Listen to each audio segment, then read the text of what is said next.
A service of KIBMradio.com, the Internet's home for an all-old-time radio.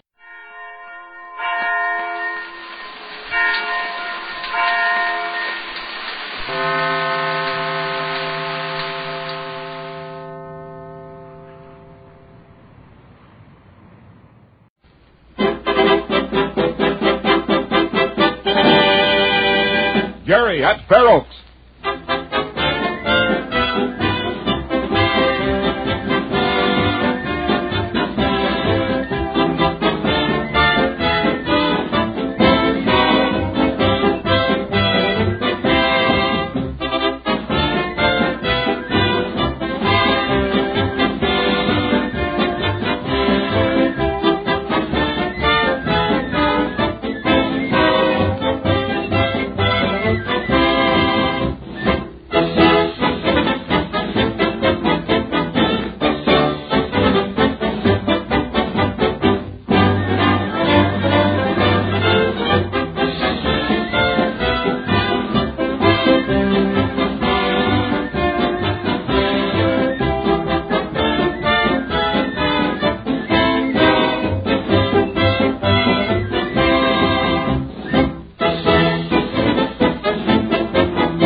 Well, Jerry, you're all set.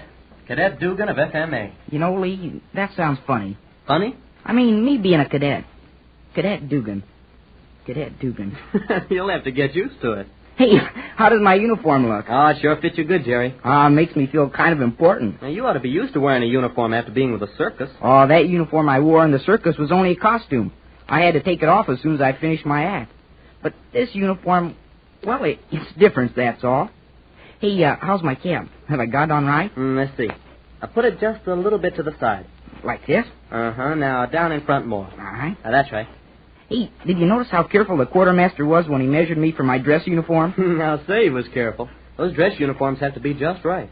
Why, when you get that uniform, it'll fit you just like a glove. Well, when will I get it? In about a couple of weeks. Takes time, you know, when they're made to order that way. In the meantime, you'll have to use this fatigue uniform for all occasions. Hey, Lee, what did the quartermaster mean when he said he didn't think my old clothes would fit me next time I saw him? Well, he checked them and stored them away for you, didn't he? Yeah.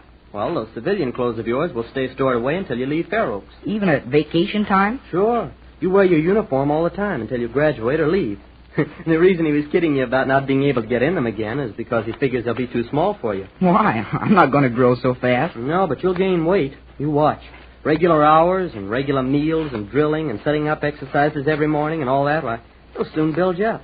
Well, I gained 5 pounds the first 2 weeks I was here. I guess it'll be a whole lot different than the circus. You bet it will. You'll like it, too. Oh, look, Jerry, this is Trent Hall. This is the upperclassmen's dormitory, juniors and seniors. Oh. Don't ever go into this building for any reason unless you're invited. I've never been invited, and I've been here at Fair Oaks almost a year.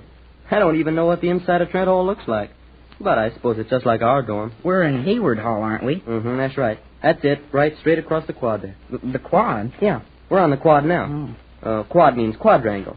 You see, Jerry, you can enter any of the buildings from the quad. Well, I'd call it a sort of big courtyard with all these buildings all around. Hey, tell me about Hayward Hall. Well, it was named in honor of General Hayward, an old Army man. But there's more to it than that. I'll tell you all about it sometime. Hey, do you want to go over and see the gym? Sure, I'd like to. Okay, then let's go this way. Say, Lee, what are all these benches for? There's one under every tree, and let's see, there's 6 around the fountain. Oh, yeah, I meant to tell you about those benches. You notice they made out of cement? Uh-huh. Well, each one of those benches has been presented to Fair Oaks by a graduating class. Oh, and all those names carved on the benches are the names of the cadets that graduated that year. That's right. Come on over here by the fountain, and I'll show you the very first bench. Gee, that's interesting. There's some great names on those benches, Jerry. Former students that have gone out into the world and done things. I just now noticed that they're all a little bit different. Each class has their own design.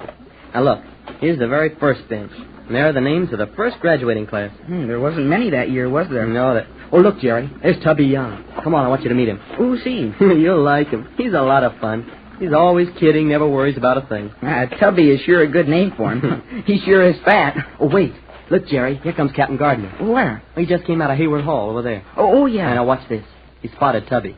He's calling him over. What did Tubby do? I don't know, Jerry, but he did something. Captain Gardner wouldn't dress him down.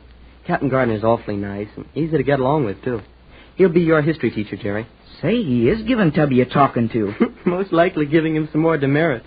But it's a sure thing he doesn't need any more. He's got enough already. Demerits? What are those, Lee? Oh, say, that's right. I haven't told you about that yet. And that's very important, Jerry. That's the one thing you want to avoid. Demerits? That's right.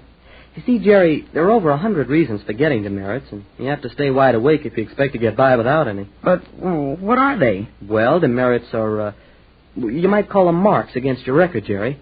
When you get your book of rules and regulations, you'll learn all about them. As I said, there are many, many reasons for getting them, such as being late for any call, or failure to salute an officer, or talking in ranks, or after taps, dirty shoes, or untidy rooms. Oh, I see what you mean. Anytime you're caught at any of those things, you get a demerit. In most cases, more than one. Each offense calls for a certain amount. Failure to salute is one demerit, but, well, being late for class is 4 demerits. Oh. And then you have to work them off. Work them off? Sure. If you get too many, all your privileges are taken away. Well, how do you work them off? There are different ways for different offenses. Confinement to quarters, extra study hours, and special duty jobs. Oh, look, Captain Gardner let Tubby go now. Come on, I want you to meet the captain. Don't forget to salute now. Oh, I won't. Come on, let's hurry. Captain Gardner. Cadet Phillips? Captain Gardner, this is my roommate, Cadet Jerry Dugan. Oh, Cadet Dugan. Well, glad to know you, young man. Major Davis was telling me about you. You're the boy that was with the circus, that right? Yes, sir. Have you taken Cadet Dugan around the campus, Phillips? I was just doing that now, sir. You want to get over to the stables and down to the lake and have a look at our gym, too. We're on the way to the gym now. Good. And, Phillips. Yes, sir? You be sure to introduce Cadet Dugan to Mrs. Gardner. Oh, yes, sir. I'll do that, sir. You'll find Mrs. Gardner a valuable friend, Dugan. She's helpful to the new boys. She'll make you feel right at home here at Fair Oaks. That right, Phillips? Yes, sir. You and I'll have to have a little visit sometime, Dugan. I'd like to hear some of your circus experiences. Will we do that? You bet. Yes, sir. Yes, sir. That's better. Now, you two run along and see as much as you can. I'll see you in class in the morning, Dugan. Yes, sir. You know, Lee, I like him. Oh, everybody likes Captain Gardner. You like Mrs. Gardner, too. What does she do? Well, she's one of the instructors. She teaches mathematics. Will she be my teacher? That'll be your first class in the morning. Hey, Lee! Now, where'd that come from, Jerry? Gee, I don't know, but I heard somebody call you. Lee! Over here behind the tree. I thought so. Tubby. Come on, Jerry. Is the captain gone yet? Sure. Come on out from behind that tree. The captain just gave me a present. Yeah, we saw it. How many demerits this time? Only 4. They must be running low on them. The captain says, Cadet Young, your cap is on the back of your head, your face is dirty, and you're chewing gum. What have you got to say for yourself? He had me there. I didn't have any answer ready. Same old Tubby. Tubby, I want you to meet Jerry Dugan, my new roommate. Hi, Hello, Jerry. Tubby. Did you just come to Fair Oaks today? Uh-huh. Got any demerits yet? No, I'm not going to get any. That's what I thought, too. You'll find out. Hey, where are you heading for? Oh, we're going over to the gym. I'm showing Jerry around a little. Coming along? Sure. Let's go. Forward march. 1, 2, 3, 4. 1, 2. Jerry used to be with Randall Brothers Circus, Tubby. Yeah? Yeah, you and Jerry should become great friends. I get it. The clown of Fair Oaks, and he was in the circus. Say, Lee, could we walk down to the lake? I'd like to see what it looks like. Yeah, I think we'll have time before recall. Oh, you see that building over there? Yeah, is that the gym? Yes. Hey, Linwell. That's Harold Linwell, Jerry. He's the youngest cadet at Fair Oaks. Nice boy, too. Oh, wait a minute, Harold. His father's Guy Linwell, the famous test pilot. You've heard of him, haven't you? No, I don't think so. Say, he's one of the greatest flyers there is. Hiya, fellas. I want you to meet my roommate, Jerry Dugan. I'm glad to meet you, Linwell. Same here. We're going over to the gym. Coming along? Yeah, that's just where I was going. Hey, what's going on there now? Oh, nothing special, Jerry. There might be some basketball practice, or some of the fellas might be trying out for track. There's a balcony track runs all the way around the gym. When you see it, it's keen. It doesn't seem to have done you much good, Tubby. Yeah? The drill field is out in back of the gym, and that's the stadium over there to the right. That's where we have our football games. And have we got a swell football team? They're champions, aren't they, ladies? I'll say they are. The gym is big. I'll say it is. Hey, does it take up the whole building? No. When you see it, it's inside. The swimming You'll pool see. takes up almost half the building. Oh, a pool too, huh? Sure, what do you think? Well, I thought as long as the lake is so close, there wouldn't be a swimming pool too. Well, here we are. Get the door open, Tubby. Okie dokes. Come on, Harold. I'm coming. Hey, look, there's the first-string volleyball team. Boy, are they good. Yeah, and there the scrub basketball team's playing down at the other end. Come on, let's walk around. See the track up in the balcony, Jerry? Oh, yeah. Say, that's all right. That door across there leads into the swimming pool. Well, what do you think of the gym, Jerry? Gee, it's keen. I never saw such a big one. Uh-oh, here comes trouble. What? Red Morrison. Hey, Linwell, come here. You better go, Harold. Okay. What do you want? I was just looking for you. I want you to do me a favor. Why? I want you to go over to Trent Hall and ask someone over there to let you have a small-sized basketball. Tell them that one of the fellas, that the one they're using here, is too big for the basket. Uh-oh, this is bad. He's sending him over to Trent Hall.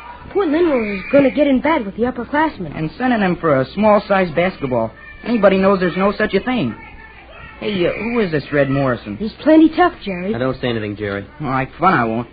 Hey, don't pay any attention to him, Harold. There isn't any such thing as a small-sized basketball. Who said that? I did. Hey, why don't you pick on somebody your own size to pull your bum jokes on? Well, how do you do? A green plebe. Now, that's a novelty. And a brand new fatigue uniform. My, aren't you pretty? What's your name? Jerry Dugan. Well, Dugan, you'd better learn to mind your own business. Only a little fella like Linwell would fall for a gag like that. It looks like I'm going to have trouble with you, Dugan. You're going to learn how to address an upperclassman. Stand at attention while I'm talking to you. You better do as he says, Jerry. I'll handle this, Phillips. Now, Mr. Dugan, let me hear you apologize. Come on, out with it. Say you're sorry. It's the easiest way out, Jerry. Go ahead and get it over with. All right. I'm sorry. Put a sir on that. Sir. I'm sorry, sir. I'm sorry, sir. That's better. You can expect a call from me later, Dugan. We'll have to learn to understand each other. You got out of that lucky. What do you mean, lucky? He's nothing but a big bully. Oh, take it easy, Jerry. We know that, but, well, Red Morrison is an upperclassman, and we're just pleased. Besides, he's a cadet captain, and he never forgets that, not even for 1 minute. It's going to be a whole lot easier for you to take it and forget it than try to fight it. If Red knows that he can get your goat, he'll just keep it up. Sure. Lee's right, Jerry. Just do what he wants you to do and forget it. But, well, what's his idea of playing jokes on a little fella like Harold here? Why didn't he try to pull that gag on you or on Tubby? Oh, he's had his fun with us, too. Red's had a lot of laughs at our expense, huh, Tubby? I'll say so. But I just think to myself, there'll come a day when he who laughs last. Come on, let's get out of here. Okay, let's go down to the lake. Hey, are all the cadet officers like him? Oh, I should say not. You'll like all the other fellas. Oh, come on, forget it. You and Red might become good friends. This is still your first day at Fair Oaks. A lot of things can happen. Or you might be an officer yourself someday. This way out, please. You know something, Lee? What? I think Red is the first boy I ever met in my life that I didn't like. And believe me, Oh, come on, Jerry. Forget it.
The Jack Benny Program, presented by Lucky Strike. Quality of product is essential to continuing success. American. It takes fine tobacco to make a fine cigarette, and LSMFT. Lucky Strike means fine tobacco. Yes, Lucky Strike means fine tobacco. In a cigarette, it's the tobacco that counts. And season after season, at auction after auction, independent tobacco experts, auctioneers, buyers, and warehousemen can see the makers of Lucky Strike consistently select and buy that fine, that light, that naturally mild tobacco. Fine, light, naturally mild tobacco. Real Lucky Strike tobacco. Fine tobacco that means real deep down smoking enjoyment for you. So smoke that smoke of fine tobacco, Lucky Strike. So round, so firm, so fully packed, so free and easy on the draw. The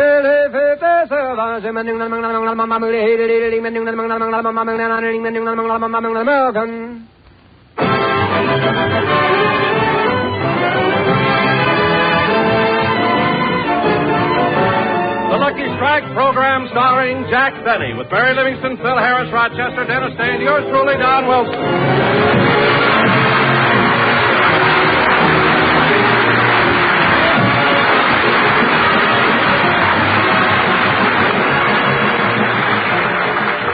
And now, ladies and gentlemen, once again we take you to Jack Benny's home in Beverly Hills, where we find Jack and Rochester in the library. Rochester, do we have to be this quiet? Shh. Be patient, boys. I'm trying to use psychology. Psychology? Yeah, watch this.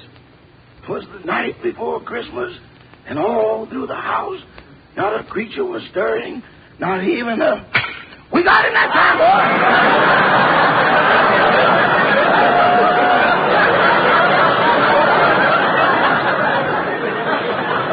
Good. Now take the mouse out of the trap. Yes, sir. Hey, boss, great news. What is it? We got him before he could eat the cheese.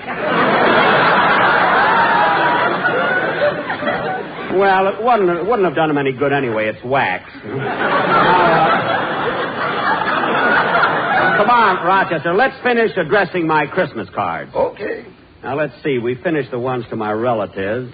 Now, let's address the cards to the movie stars I know, huh? Yes, sir. I got the list right here. Rodney Dangerfield. MGM Studios. Rodney Dangerfield. Cyril Forsyth. Universal International Studios. Cyril Forsyth. Marcella Underwood. Warner Brothers Studios. Marcella Underwood.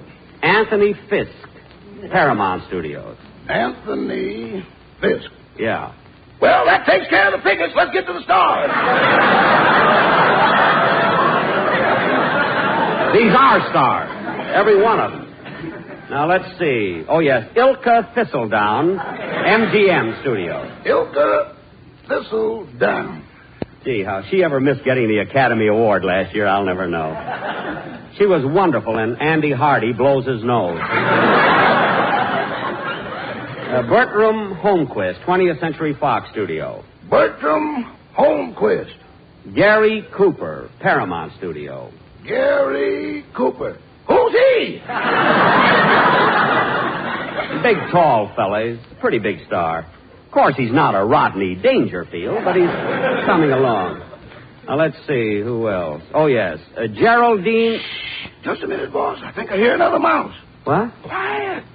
'Twas the night before Christmas, and all through the house, not a creature was stirring, not even a... We got him, too! Good. Is he a big one? Uh-oh. What's the matter? There's nothing in the trap but a note. A note? Yeah, it says, you can recite Dum the Den, you ain't gonna catch me.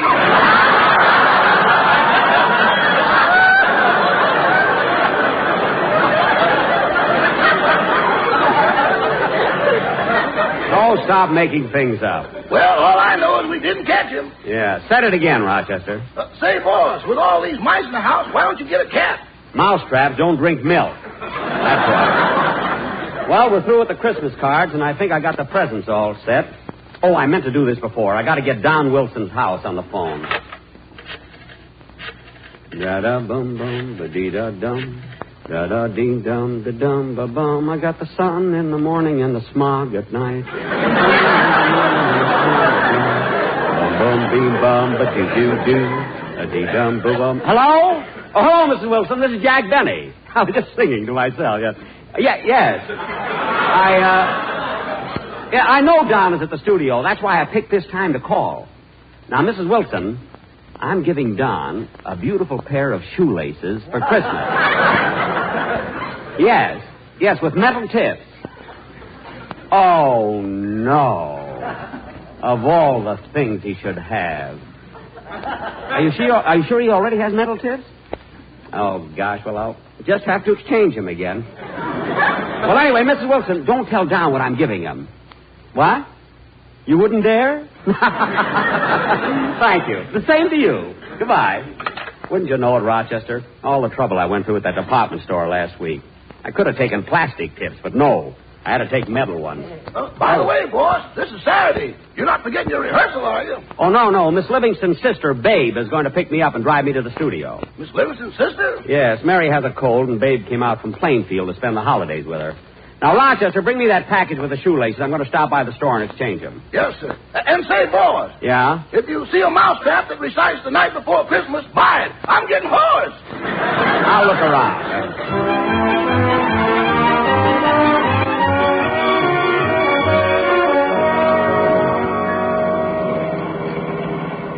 Yeah, I'm glad Mary's feeling better today, Babe.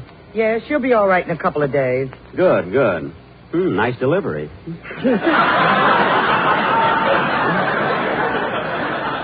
No, you can talk loud. We're riding in a car, you know?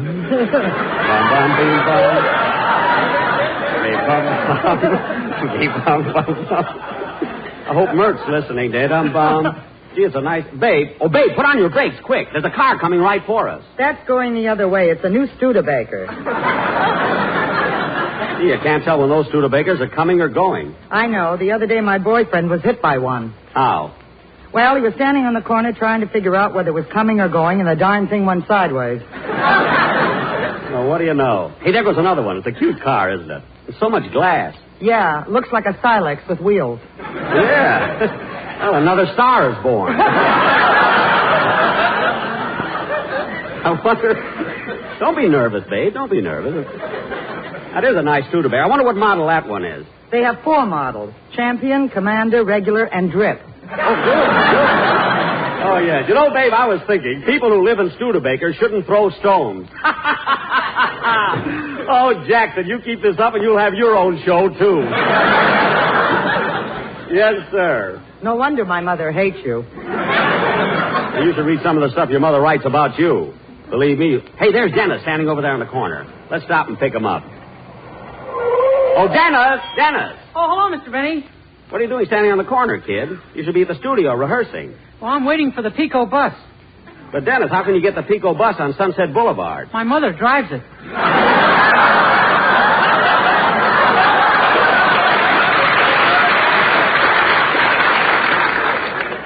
Oh. And it doesn't cost me anything to ride either. It doesn't? No. Mother pulls the bus up to the curb and shouts, "No charge for babies in arms!" Then she gets out and carries me in. Dennis, stop that nonsense and get in the car. Okay. Dennis, this is Mary's sister, Miss Livingston. Hello, Miss Livingston. You can call me Babe. You can call me Toots.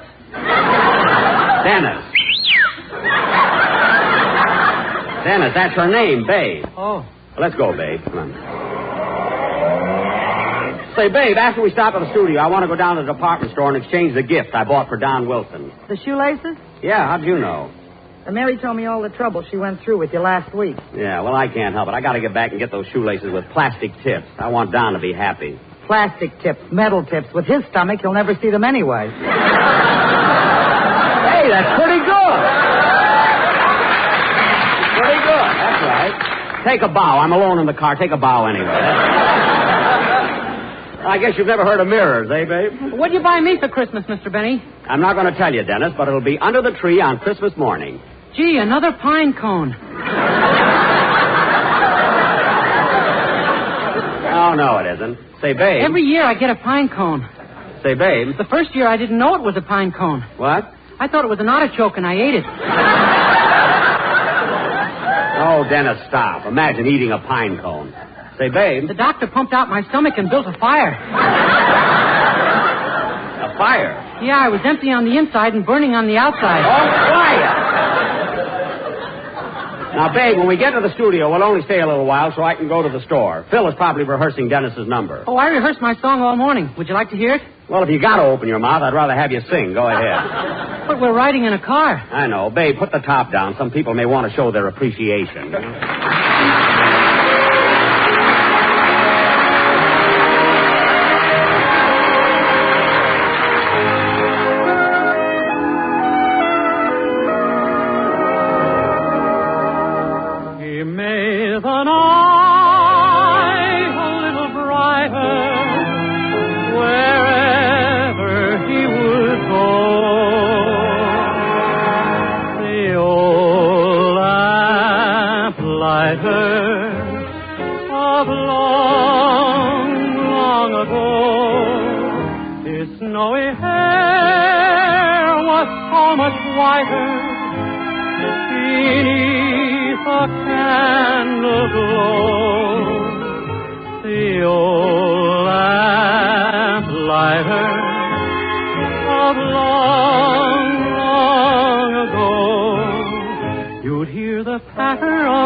His smile would hide a lonely heart, you see.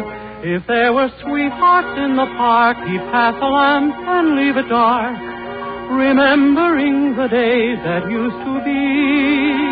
For he recalls when dreams were new, he loved someone who loved him too, who walks with him alone in memory. He made the night a little brighter, wherever he would go. The old lamplighter of long, long ago. Now if you look up at the sky, you'll understand the reason why the little stars at night are all aglow. He turns them on when night is here. He turns them off when dawn is near. The little man we loved of long ago.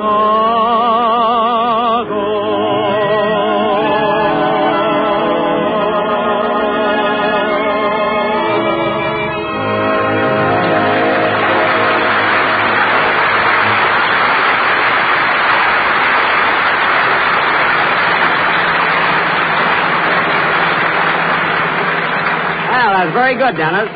Well, here we are at the studio. Wait in the car for me, babe. I'll only be a minute. Beg pardon, Governor, but you can't park your car here in front of Buckingham Palace. They're changing the guards, you know. Buckingham Palace? This is NBC in Hollywood. Hollywood? My, in this fog I must have strayed a bit off my beat.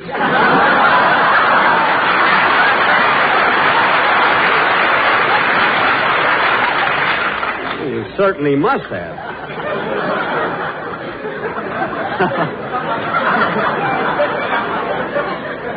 Well, I'll see you in a few minutes, babe. Okay, I'm hungry, so I'll go to the drugstore and get a chiswee sandwich. The whole family likes them. Come on, Dennis, let's go. Now, Dennis, when you go over your number with Phil, be sure and... Mr. Day, may I have your autograph, please? Why, certainly. Have you got a pencil? Yes, sir. There you are. Thank you. Now, Dennis, as I was saying, I don't want to tell you how to do your song, even though I am the star of the show. But when you try to... Pardon me, Mr. David. May I have your autograph? Why, certainly, miss. Have you got a pencil? Yes, sir. There you are. Thank you.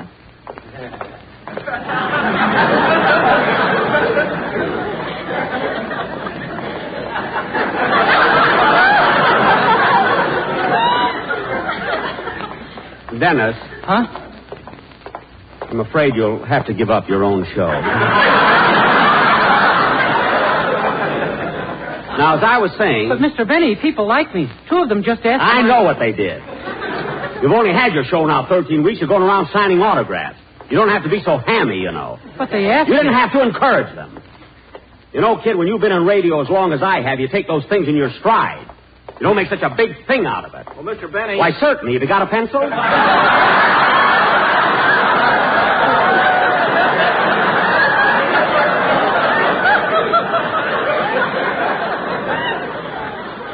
Huh? Come on, give me your pencil. If you want my autograph, I'm a busy star. Come on. I just want 2 nickels for a dime so I can use a phone. Well, I haven't got change. Come on, Dennis. I've got change for a dime. All right, you little show-off. I got change for a dime. It's my own fault. I picked you up when you had absolutely nothing. I put you on my show. I trained you. I coached you. And after working for me for 7 years, what happens? I got change for a dime.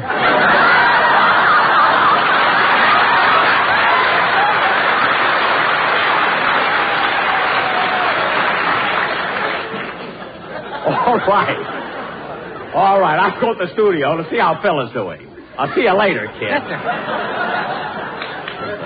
All right, now look, fellas, we've been rehearsing this thing for 2 hours. Now let's see if we can get it right this time. Will you? Come on. 1, 2.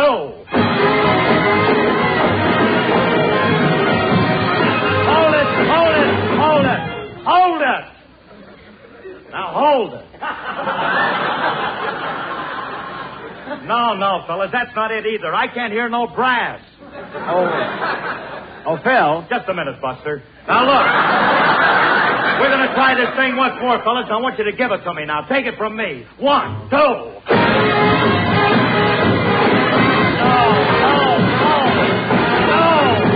No. What's the matter with you guys anyway? You're not giving me nothing. Phil, what are you rehearsing? White Christmas.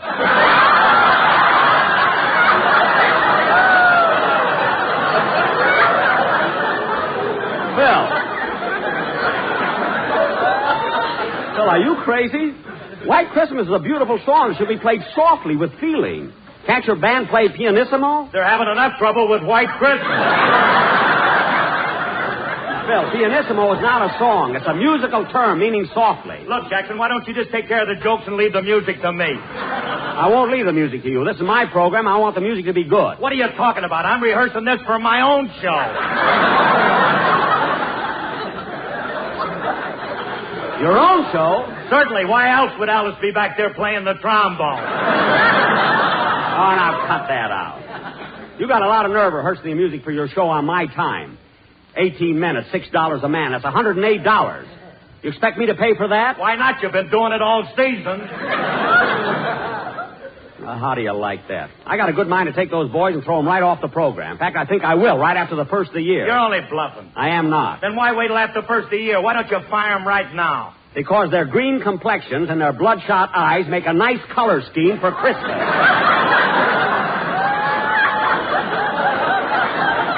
That's why. I haven't got time to argue with you. I got to go down to the department store. Oh, Jack, can you spare a minute for me? Oh, hello, Don. I didn't see you. This trouble. What do you want? Well, I am rehearsing the commercial with the quartet, and I want you to hear it. Well, I'm glad you brought that up.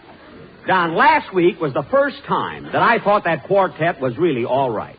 And if they can give me something like that again, it'll be okay. Jack, I'm glad to hear you say that, because this week we've got something even better. Better than last week? Mm-hmm. Good, Don. Come on, let me hear. Okay, ready, boys? Let's go. Lucky Strike means fine tobacco. Yes, Lucky Strike means fine tobacco. O-L-S-S-S-L-S-S-S-M-F-T O-M-S-S-S-M-F-F 1, 2, 3 Don. O-L-S-M-S-L-S-M-F-P-D-Q Don. So round, so firm, so fully packed, so free and easy on the groove. Groove? O-L-S-M-F-L-S-M-F-T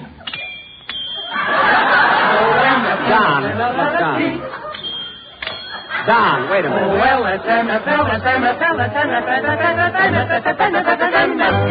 Don.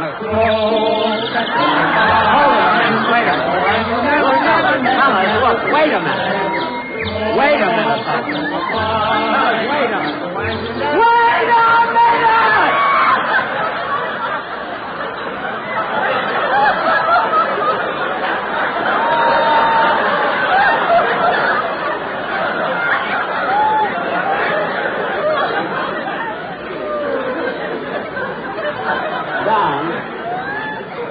Don, elephant boy.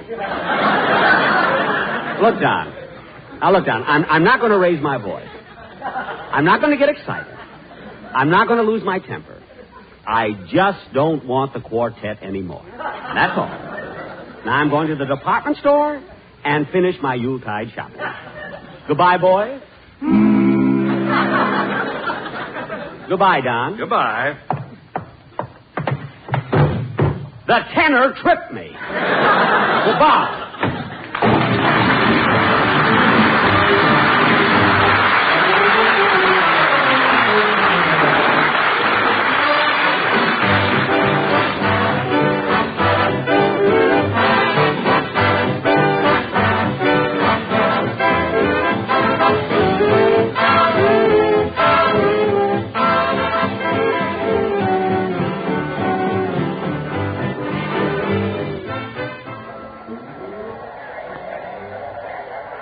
Gee, babe, the store is even more crowded than it was last week. Yeah. Did you have to come back here just to exchange those shoelaces? I think it's ridiculous. Well, babe, I might as well get what I want. After all, Jack. Huh? Watch out for that fellow in back of you. What? He looks like a pickpocket. Oh, yeah. Don't worry, babe. Watch this. 'Twas the night before Christmas, and all through the house, not a creature was stirring, not even Ouch! I got him, babe. I got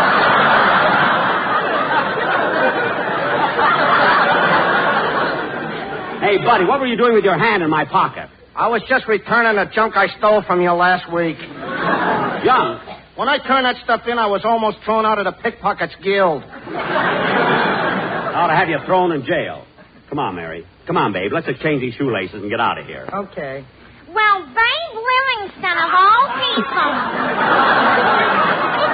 Well, Sarah Sauerbraten. Sarah Sauerbraten? What are you doing in town, Babe? Oh, I just came out here to get a little California sunshine. Oh, you'll be out here a long time.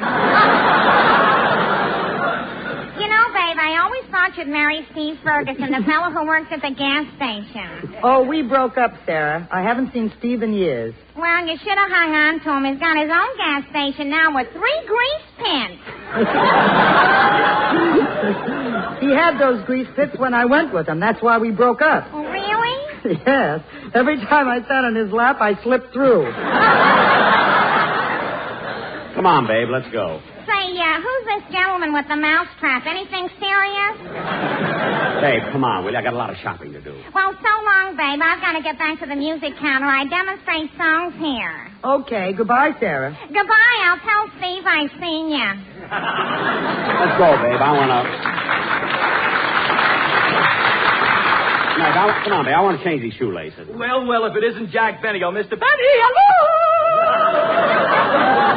Who's that, Lily Pons? I don't know. Oh, Mr. Benny, may I have your autograph, please? I gave you my autograph last week. Yes, I know, but on my way home I lost it. I'm so careless. Jack Benny, so very careless! There you are. Thank you, Mr. Benny. Thank you very much. You're welcome. Goodbye. Goodbye.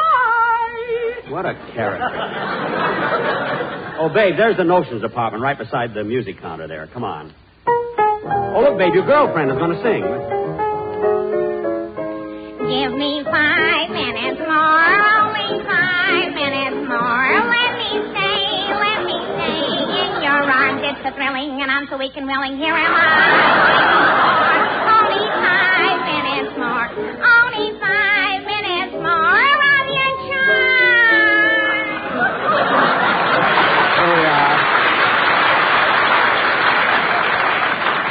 Here we are, babe. Here's the notions counter. Now I can exchange the shoelaces. I don't see the man that waited on me last week. Well, I'll find out where he is. Oh, madam. Yes? Where's the gentleman who was at this counter last week? Oh, you mean my husband. He's in a sanitarium. Oh, that's too bad. What happened? Well, some jerk came in here to buy some shoelaces, and he couldn't make up his mind whether he wanted plastic tips or metal tips, and he drove my husband crazy. Really? All week he's been lying in bed, staring into space and screaming, plastic tips, metal tips, plastic tips, metal tips. Really? And once he said, I've got rubber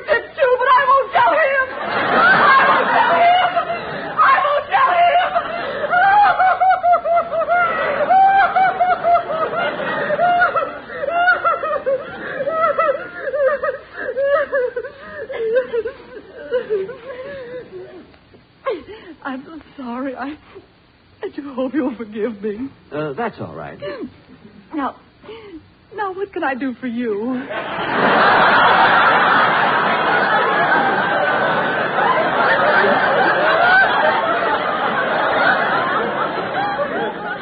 Well...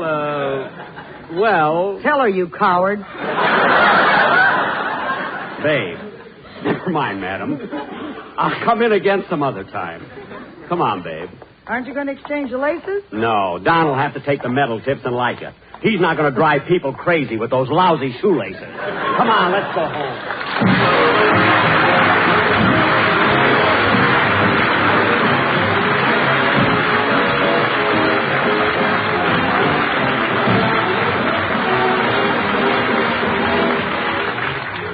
Jack will be back in just a minute, but first, here is my good friend, Mr. F.E. Boone. American. Remember this all-important fact. Fine tobacco is what counts in a cigarette. And Lucky Strike means fine tobacco. Mr. Garland Fletcher Tilley, independent tobacco buyer of Durham, North Carolina, has bought millions of pounds of tobacco during the last 25 years, he said. Season after season, at auction after auction, I've seen tobacco bought by the makers of Lucky Strike. And believe you me, that tobacco is really good. Ripe, smooth, and mild. Tobacco you just can't beat for real smoking quality. I've smoked Lucky's myself for 17 years. Yes, at auction after auction, independent tobacco experts like Mr. Tilley, men who spend their lives buying, selling, and handling tobacco, can see the makers of Lucky Strike consistently select and buy that fine, that light, that naturally mild tobacco. Fine, light, naturally mild tobacco. Remember, year in, year out. LSMFT. Lucky Strike means fine tobacco. And fine tobacco makes a fine Christmas present. So here's a gift suggestion that will say Merry Christmas for you 200 times. Give that ever-welcome gift of fine tobacco a carton of Lucky Strike. And remember, Christmas time and all the time, for your own real deep-down smoking enjoyment, smoke that smoke of fine tobacco, Lucky Strike. So round, so firm, so fully packed. So free and easy on the draw.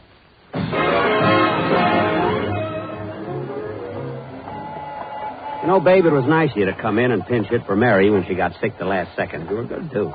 Hey, babe, come on. We left the car right around the corner. Yes, I know. Say, babe, did I tell you next Sunday I'm going to do my broadcast for the boys at Birmingham General Hospital? Gee, that'll be swell. Yeah, I'm looking forward to it. You know who's going to be with me? Who? A lot of people who used to be on my show a long time ago. Kenny Baker, Andy Devine, Schlepperman, Larry Stevens, and, of course, my own gang, you know. That ought to be a lot of fun. Yeah, it'll be good to see him again. Just a minute, Jack. Just a minute. What's the matter? I've got a cinder in my eye. Where? Right here in the corner. Oh, wait till I get out my handkerchief. Ow! Darn it, I forgot I reset it. Good night, doll. Ladies and gentlemen, next Sunday we're going to do our Christmas broadcast from the Birmingham General Hospital, and a lot of the old gang will be here with the show. Kenny Baker, Andy Devine, Schlepperman, and Larry Stevens. Friends, here's a Christmas suggestion. Say Merry Christmas to your friends 200 times. How? This is NBC, the National Broadcasting Company.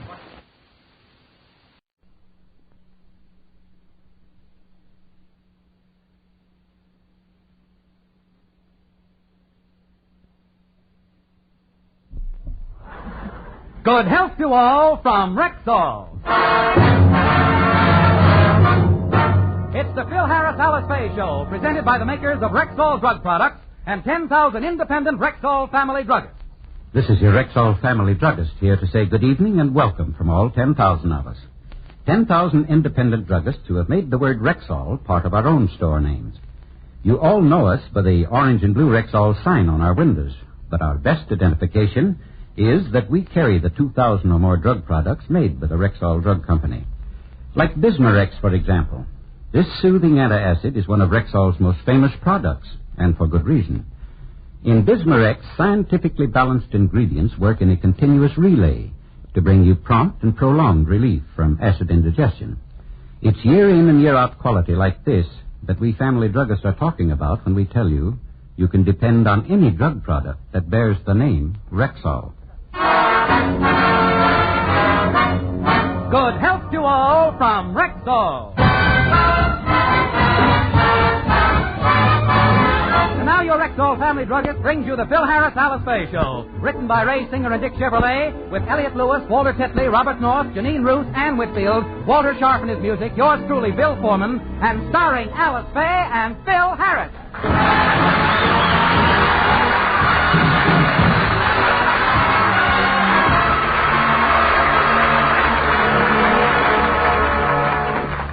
After a long summer vacation, everyone connected with the Rexall show gathered yesterday for rehearsal of the opening program. Everyone, that is, except Phil, who was still away on his Canadian fishing trip. As we look in on the Harris home, Alice, William, and the children are impatiently awaiting Phil's return. Oh, how can Philip do this to us? The opening show's tomorrow. We're going to have a rehearsal today, and he's not even back from his vacation. Sometimes I get so miffed at him I could spit. Oh, take it easy, Willie. He'll be back. He's entitled to a little vacation. He went on a 2-week fishing trip with some of the boys in the band, and he's only been gone 5.5 weeks. For him, that's not bad. How do you know he's been fishing? I packed his duffel bag, and I put in all the equipment he always takes on his fishing trips. A casting rod, a fly box, 2 reels, and a gross of hangover pills. The flutist is a drinking man. Well, if Philip doesn't show up in time for the show tomorrow, I'll have to take his place. Oh, don't be silly, Willie. You're not a performer. You don't have Phil's talent. How much talent do you need to say, hold it, Clyde?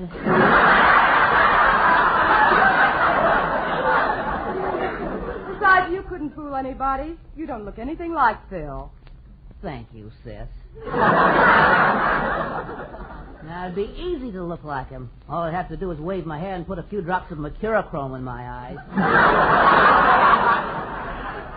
What time is Daddy coming home? He's been gone 5.5 weeks, and I can't wait to see him. Neither can I. It's been so long. Mommy, what does he look like again? Alice, you ought to be ashamed of yourself not remembering how your own father looks. Why, he's tall and blonde. No. No, he's short and tall. Wait, I'll get a picture and refresh my memory. Mommy, if Daddy doesn't come home in time for the program, what'll you do? Don't worry, dear. If your daddy doesn't get home, I'm going to take his place on the show. Oh, Herman, say it isn't so. You can't take Daddy's place, Uncle Willie. Oh, you won't have to, girls. Daddy is here. I just saw his car coming up the driveway. Oh, goody, Daddy's home. Come on, Phyllis, let's go out and meet him. Now, wait a minute. We're all happy to see him. But he's been away 3.5 weeks longer than he was supposed to be. Let's let him know that he was away a little too long. Shout from the rooftops, ring the bell in the steeple. I'm back again, you lucky people.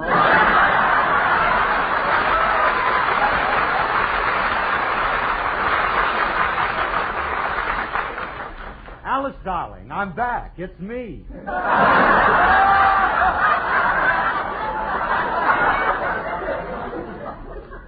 Oh, hello, Sam, dear.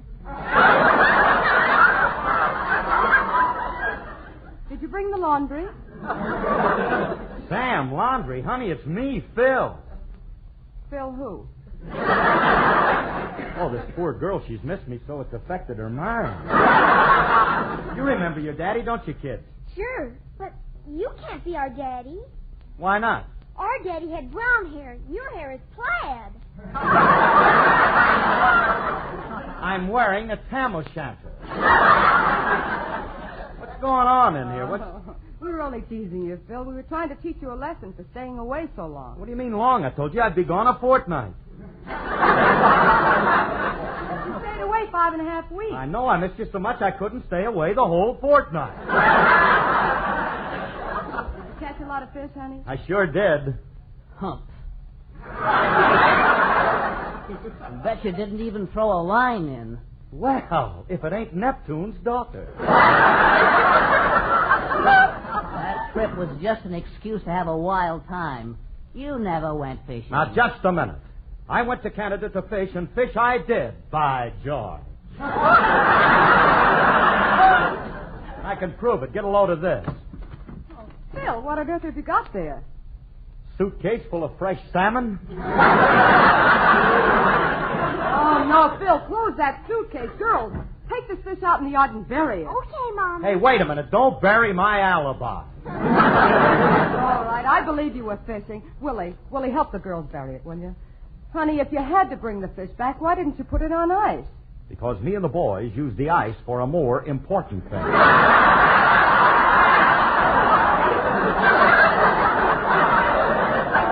We're not going around Canada using strange ice. Phil, you promised me you wouldn't drink. You didn't, did you? Now, how could you ask me a question? You know I took one for medicinal purposes. You mean you were sick? I was deathly ill after that snake bit me. The doctor said it was the only thing to take for snake bites. Geez, a cute little rattler. He travels everywhere with me.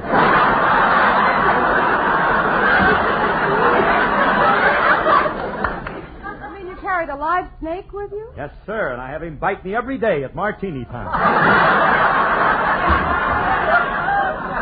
You know, Phil, you've been here for 10 minutes, and you haven't even kissed me yet. Please, lady, I'm a married man. Oh. I mean, I don't know if I want to kiss you after the reception I got. You didn't recognize me. You asked me a lot of questions, and besides, why should I kiss you when you call me Sam? Will you kiss me if I call you Mo? No, I don't want to. You don't, huh? Your lips tell me no, no, but there's yes, yes in your eyes. I've been missing your kissing just because I wasn't wise. I'll stop my scheming and dreaming, 'cause I realize your lips tell me no, no, but there's yes, yes in your eyes. Oh, oh, his lips say 1,000 times no, but there's yes, yes in his eyes. He's been fishing, I'm home wishing he'd forget those fishing lies. I'll stop my scheming and dreaming. Now I realize his lips tell me no, no, but there's yes, yes in his eyes.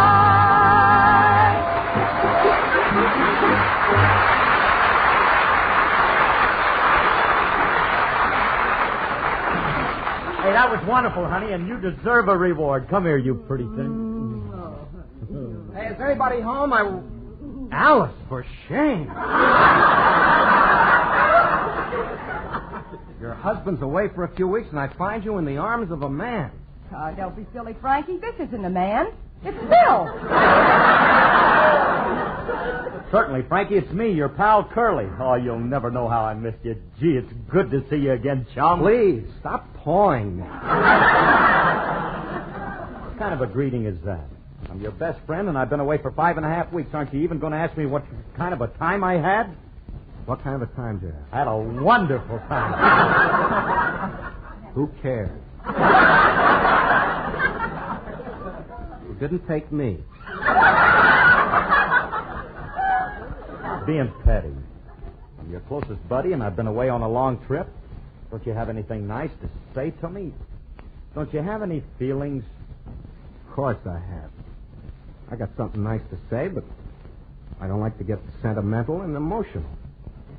But Frankie, when your friends are away on a long trip, it's okay to get emotional. And go ahead if you've got something to say to me. Why, just tell me what's in your heart, pal. Okay. What'd you bring me?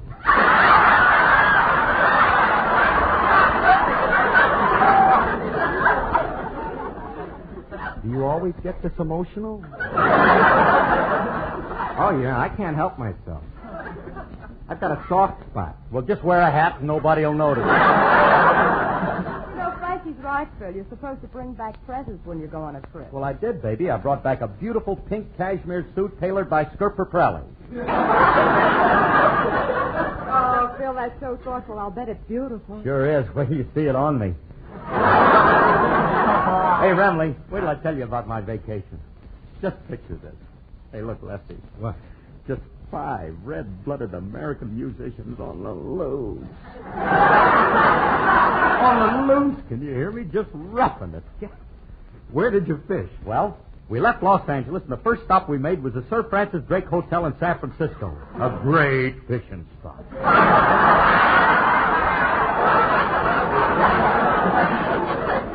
And then what? I ain't sure. Everything's kind of vague. In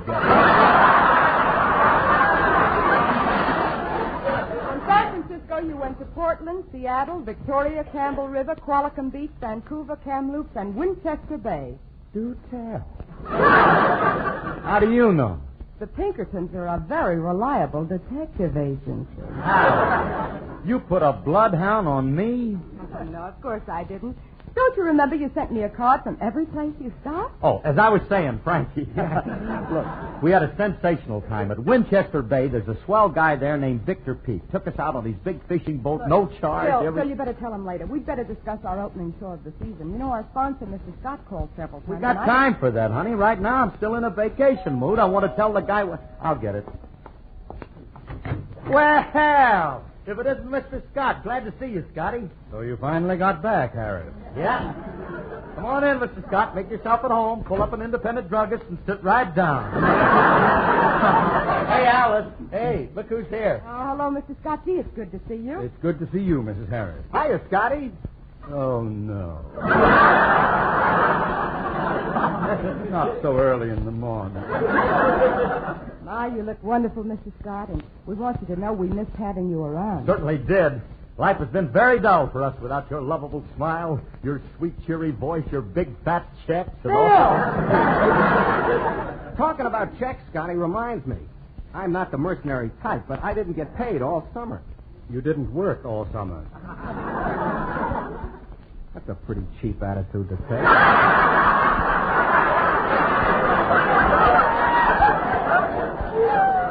I got a good mind to quit before we get started. Would you? That's gratitude after all the work I put into this show. You people don't put any work into this show, and that's what I came to see you about. What do you mean, Scotty? Did you see the spread about you in this week's Look magazine? Oh, I meant to tell you about that, Phil. There's a very nice story in Look about us in the program. I have it right here. Look. Isn't this a flattering picture of you, me, and the children? Yeah. Yeah, look at that. Oh, Philzy, you're cute as a button.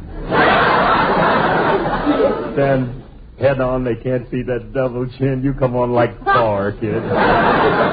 Hey, look, there's a shot of us and the riders lying around the pool, hard at work. That's what I want to talk to you about, Harris. Is this the way the program's prepared? Yeah, we have a lot of fun putting on the show together, Scotty. We lie around the pool drinking and swimming. We really enjoy our work. That way we don't get no ulcers. For what I'm paying you people, I expect at least one ulcer. Any particular size? You stay out of there. Harris, thank goodness you've had a whole summer to prepare the opening show for this year. It should be good, and I'm anxious to know what it's all about. Oh, my. You got any ideas? You don't mean you haven't got it ready yet? Well, what's your hurry, Scotty? The first show ain't until September. Look. Steelhead. This is September. Well, what happened to June, July, and August? Harris, do you realize that your opening program is tomorrow and you have nothing prepared? What are you going to do? Well, we could...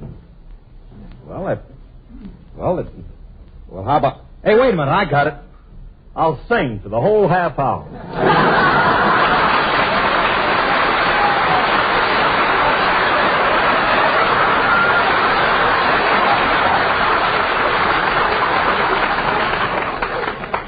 Oh, what a nauseating suggestion. I don't want you singing for a half hour. We'll make the decision, Scotty. Shirley, I think you've got a good idea.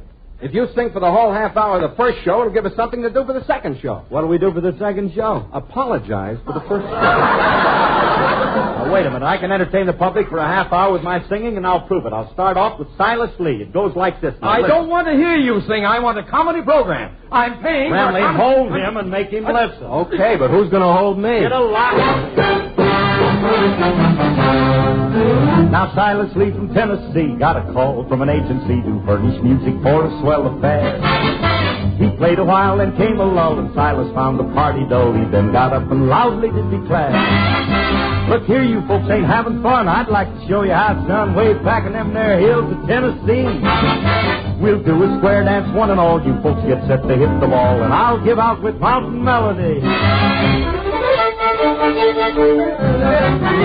Now go and call the neighbors in to have some fun. It ain't no sin, the music's ready to begin. So listen to the fiddler play.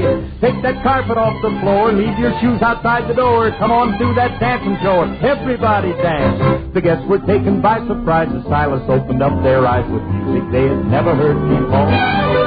He said, this dance is new to you. I'll call the set you follow through. So choose your partners, get out on that floor. Now you down there with fancy socks, grab that gal with all them rocks, hit the floor and rattle your hops, listen to the fiddler play.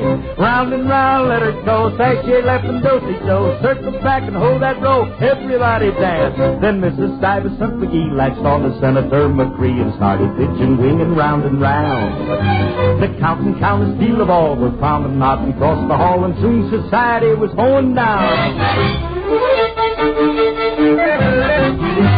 Circle left, circle right, keep your hardware out of sight. Ain't no time to start a fight, everybody dance.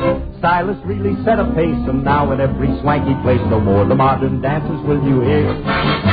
For since they've got so many thrills, the dance that came down from the hills is now the craze of high society. From Hollywood to Boston, Mass, throughout the land, the upper class are choosing partners for a jamboree. And now at every swell affair, who's calling sets and fiddling there? No one but Silas Lee from Tennessee.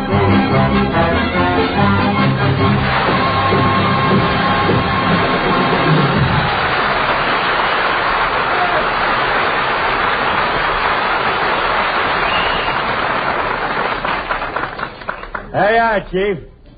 How'd that sound? Like somebody scraping his fingernails across a blackboard. Harris, I'm paying for a comedy program, and I want a comedy script by airtime tomorrow. All right. Don't get excited, Scotty. Your orange and blue complexion is turning red. Take it easy, Scotty. We're going to have a script for tomorrow. Hey, let's do one of last year's shows. Hey, I got it. Let's open up with last year's Christmas show. This may come as a surprise to you, but Christmas comes in December. Again? It's the same thing every year. It gets monotonous. Yeah. Santa Claus is in a rut.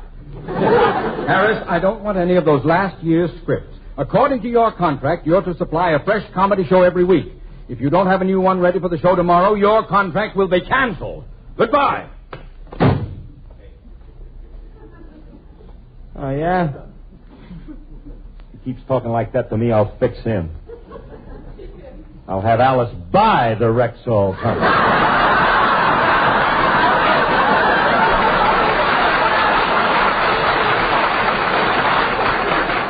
And every aspirin in it. We've got to have a show by tomorrow. You'd better call the writers and tell them to get to work. All right, so I'll call her up. Oh, goodness. Oh, honey, if I got news for you, I was having such a good time I forgot to hire the writers for this year. Oh, no.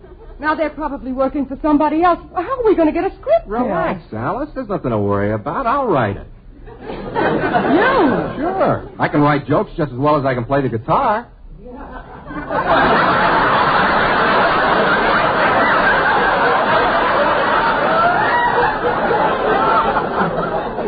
You mean you can help the script as much as you've helped the band? Yeah. We're dead. Don't be sarcastic. I know a lot of good jokes. I tell them at parties. I get big laughs. All I got to do is clean them up a little. Well, Remley, you got something there. Between the two of us, we can write that script. There ain't nothing to it. But you have to have it ready by this time tomorrow. So what? We got a whole day, 28 hours. Come on, Remley, let's get at that typewriter. All right. Hey, you know, Curly, we'll make a great writing partnership. Certainly. In fact, if we could find one other guy as good as we are, we might become as famous as that other writing team, George, Bernard, and Shaw. What are those guys doing now? Well, Bernard's working for Burrow. Shaw's with Hope, I think, and George is television. I don't know, but I know they're working the whole way. Well, we better get started on the script. Now, let me see now. I brought the groceries, Miss Faye. Julia!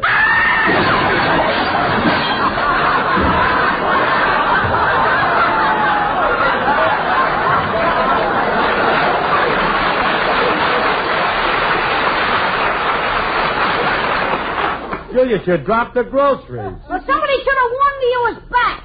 The sharp's problem, my little nervous system. Hey, Julia, I ain't seen you all summer. Let me look at you, kid. It's good to see your gruesome little face again. The feeling is mutual. What kind of vacation did you have? Wonderful. Did it do you any good? How do you feel? How do I look? Oh, you poor man. When did you get back? I just returned from a fishing trip this morning, Julius. Had a lot of luck, too. So I see. Where'd you catch that messy-looking salmon you got there? That's Mr. Remley.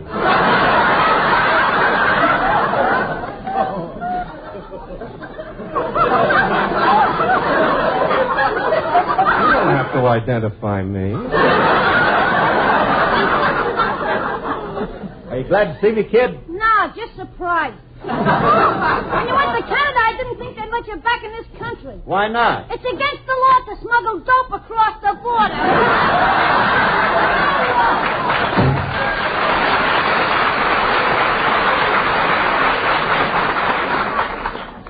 I miss them already.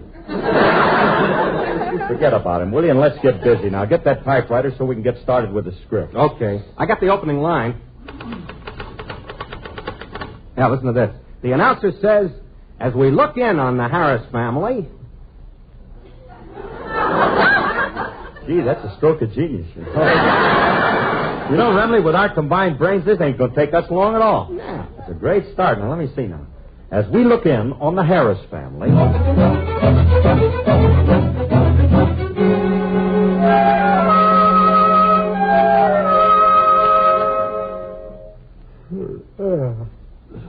Oh, Remley. Do you realize it's 10 o'clock in the morning already? Yeah. We've been working on this script for 12 hours. But we're making progress. Yeah. Hey, read me what we got so far. Okay. As we look in on the Harris family, we find them... Yeah, go on. That's all. Oh, we're doing great. It's only taken us 12 hours to write 3 words. Look, Remley, we're in trouble. As we look in on the Harris family, we find them. Find them doing what? We ain't got nothing to talk about. All right, I'll change it. Listen to this. As we look in on the Harris family, we don't find them.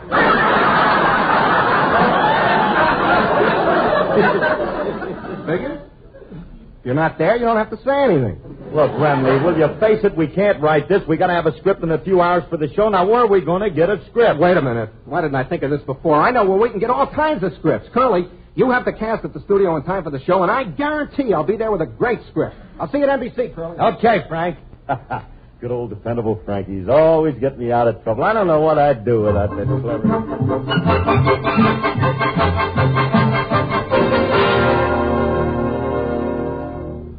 Here we go on the air in 1 minute. The cast is all ready, but no scripts. What are we going to do? Take it easy, honey. Take it easy. Frank said he'd bring him, and he will.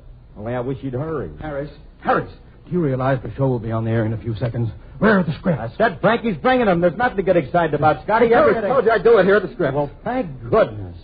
Where'd you get them from, Rimley? Right here at NBC. They were already written. I just had to make a few changes. Well, pass them out to the cast. We're going to be on the air in a second. Right. Hold it, Rimley. What? This isn't one of the programs we did last year, is it? I give you my word, we never did this one before. Stand by. We're going on the air. Good health to all from Johnson's Wax.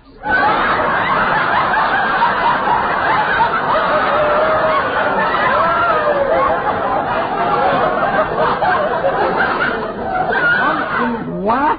Yes, it's the Johnson Wax program starring Fibber McHarris and Mallet. Frankie, what's the matter with you? See, I can't go on this air with Fibber McGee and a Molly strip. What's the matter with you? Why not? It might help you hook her. And now a word from our sponsor. Ladies, have you tried Johnson's new Glow Coat? The new Glow Coat makes it easier to keep the kind of time you want on linoleum. You hear me? Rexall, new Glow Coat. Stop on the show. Bring in the music.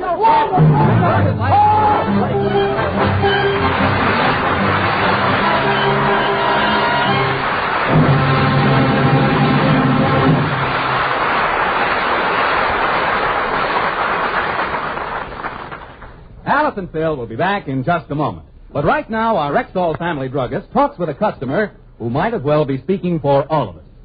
Look, I'm just naturally lazy, and I want an easy way to tell I'm buying reliable drug products. Well, ma'am, I'll tell you the easiest way I know. Look for the name Rexall on the label. What makes you so sure of Rexall's quality? Well, let's take it for instance. Rexall's multiple vitamin capsules called Plenamins. What about them? Well, now you know that over a period of time, any vitamin product will gradually lose some of its potency. Yes, the doctor told me that. And that's why Plenamins are carefully fortified, so that when you buy them, you can be sure the potency is at least the amount stated on the label. In fact, Rexall guarantees that Plenamins give you more than your daily minimum requirement of every vitamin for which such requirements have been established. What did you call them? Plenamins? That's right, ma'am. Plenamins. They're a sample of the quality we family druggists are talking about when we tell you can depend on any drug product that bears the name Rexall. Good health to all from Rexall.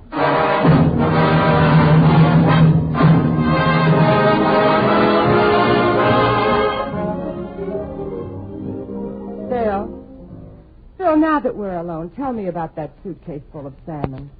Did you really catch it yourself? Well, no, I didn't. Where'd you get it? I won it on Hollywood Calling. You are tuned for the stars on NBC.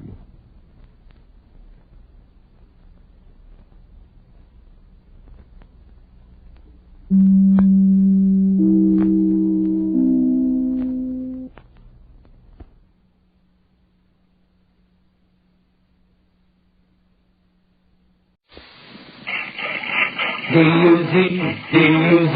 Put it down in your washing machine. Take your clothes out dry and clean. When you does your wash, you'll sing. D-U-Z does everything. Oh,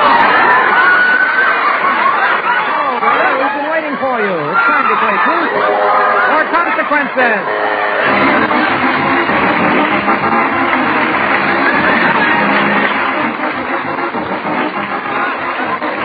Yes, Truth or Consequences, the show that does everything on the air, brought to you by Does, the soap that does everything in your lawn.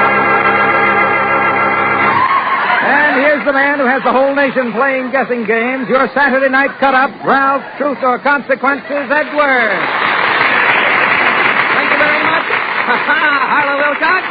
And greetings, party players. Well, Harlow, do you think the walking man will be identified tonight? I don't know, Ralph, but I do know that the housewives have identified Does and discovered that right down the wash line, Does everything. Oh, you got me, pal, you got me. I knew you'd put that in right off the bat. Which is good. We got to live. We got to eat. You know that. Sure. All right. Now, ladies and gentlemen, listen to this. Did you hear the gifts now? The lineup of the jackpot. Ralph, I've never heard them. Will you please... You've never heard them? May I say them to you? Will you tell me? Listen to this lifetime of gifts that will be won by one of you listeners who correctly identifies the walking man when we call the winners on the phone. Maybe it'll be tonight. You can't tell. A Bendix Home Laundry consisting of washer, dryer, and automatic ironer. A deep breath and we go on. A $1,000 diamond and ruby Bulova watch. A brand new 4-door Cadillac sedan. A tap and gas kitchen range. A 16-millimeter motion picture sound projector and screen with a print of the Hal Wallace production, I Walk Alone.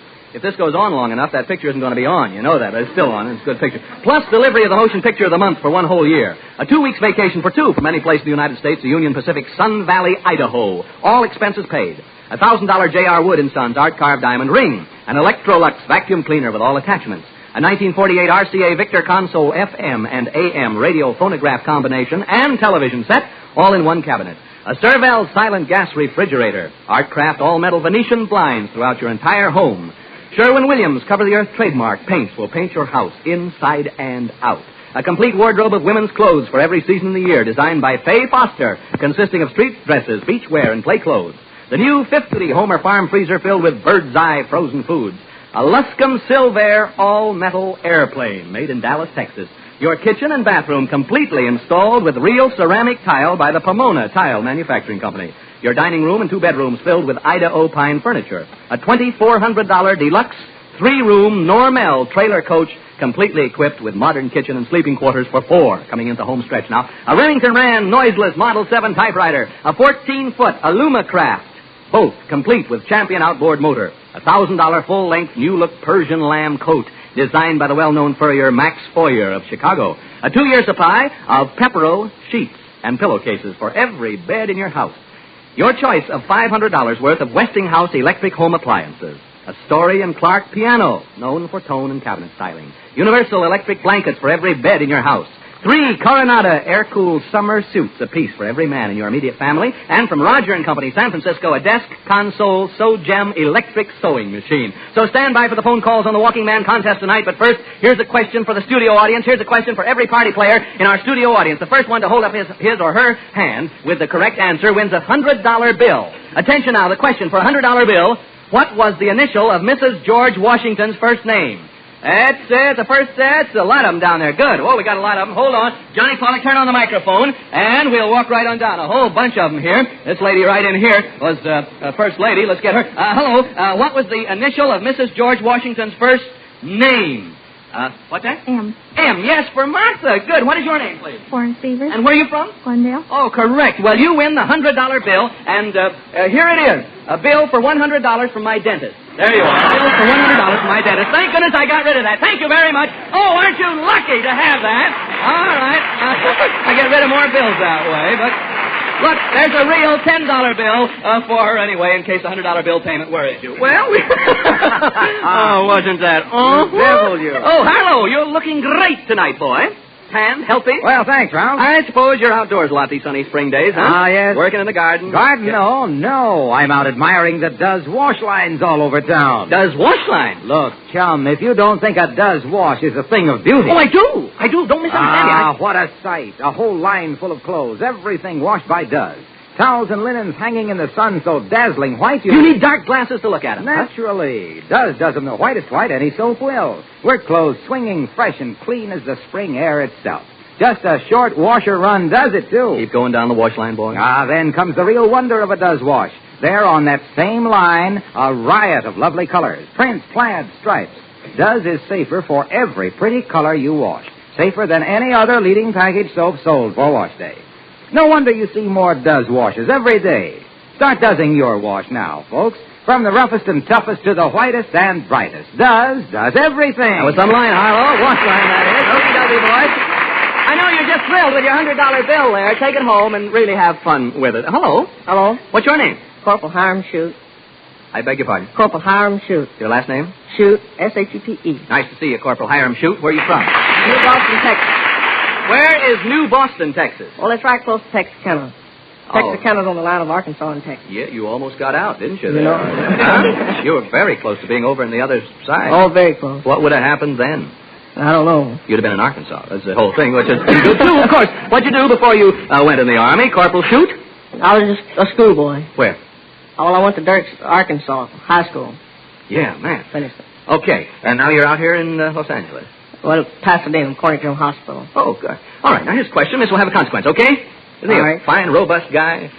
He's a good-looking feller, Texas. You can always tell from Texas. The way they ride horses. All right, now, Mrs. Steve Markovitz of Worcester, Massachusetts asks, how many successful jumps does a paratrooper have to make before he's ready for combat? Truth or consequences, Corporal Hiram, what's your middle name? Hiram Douglas Shute. Yeah. I'd say 3. Now, how many successful jumps does a paratrooper have to make before he's ready for combat? All of them.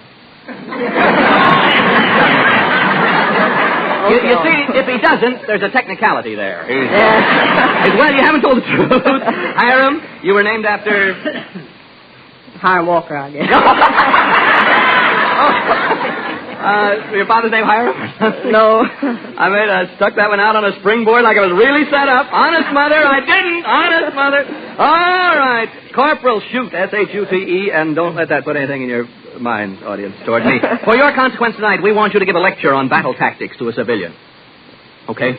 I guess so. Okay, fella. I mean, how you would land an attack under certain given conditions. Say that you're the big boy and you're telling them how to do it. Now, we'll give you time to brush up on the facts you're going to talk about. So take this pencil and paper and take time to draw up a few notes if you want to there. You can sit here on stage if you want, or you can go out into a private little room. Take it easy there. You'll find chairs to sit on, which is good, you know. All right, you can run backstage and come back when you've prepared your... Is he gone? He can't hear. Ooh, what's going to happen to Corporal Shute from Texas? Now, Corporal Shute doesn't know it, but the civilian he will lecture to is a civilian now, but he is really retired Brigadier General Leonard D. Weddington. And here he is, a veteran of both World Wars and active in the Pacific for the entirety of World War II, General Leonard Weddington. Come on, General Weddington.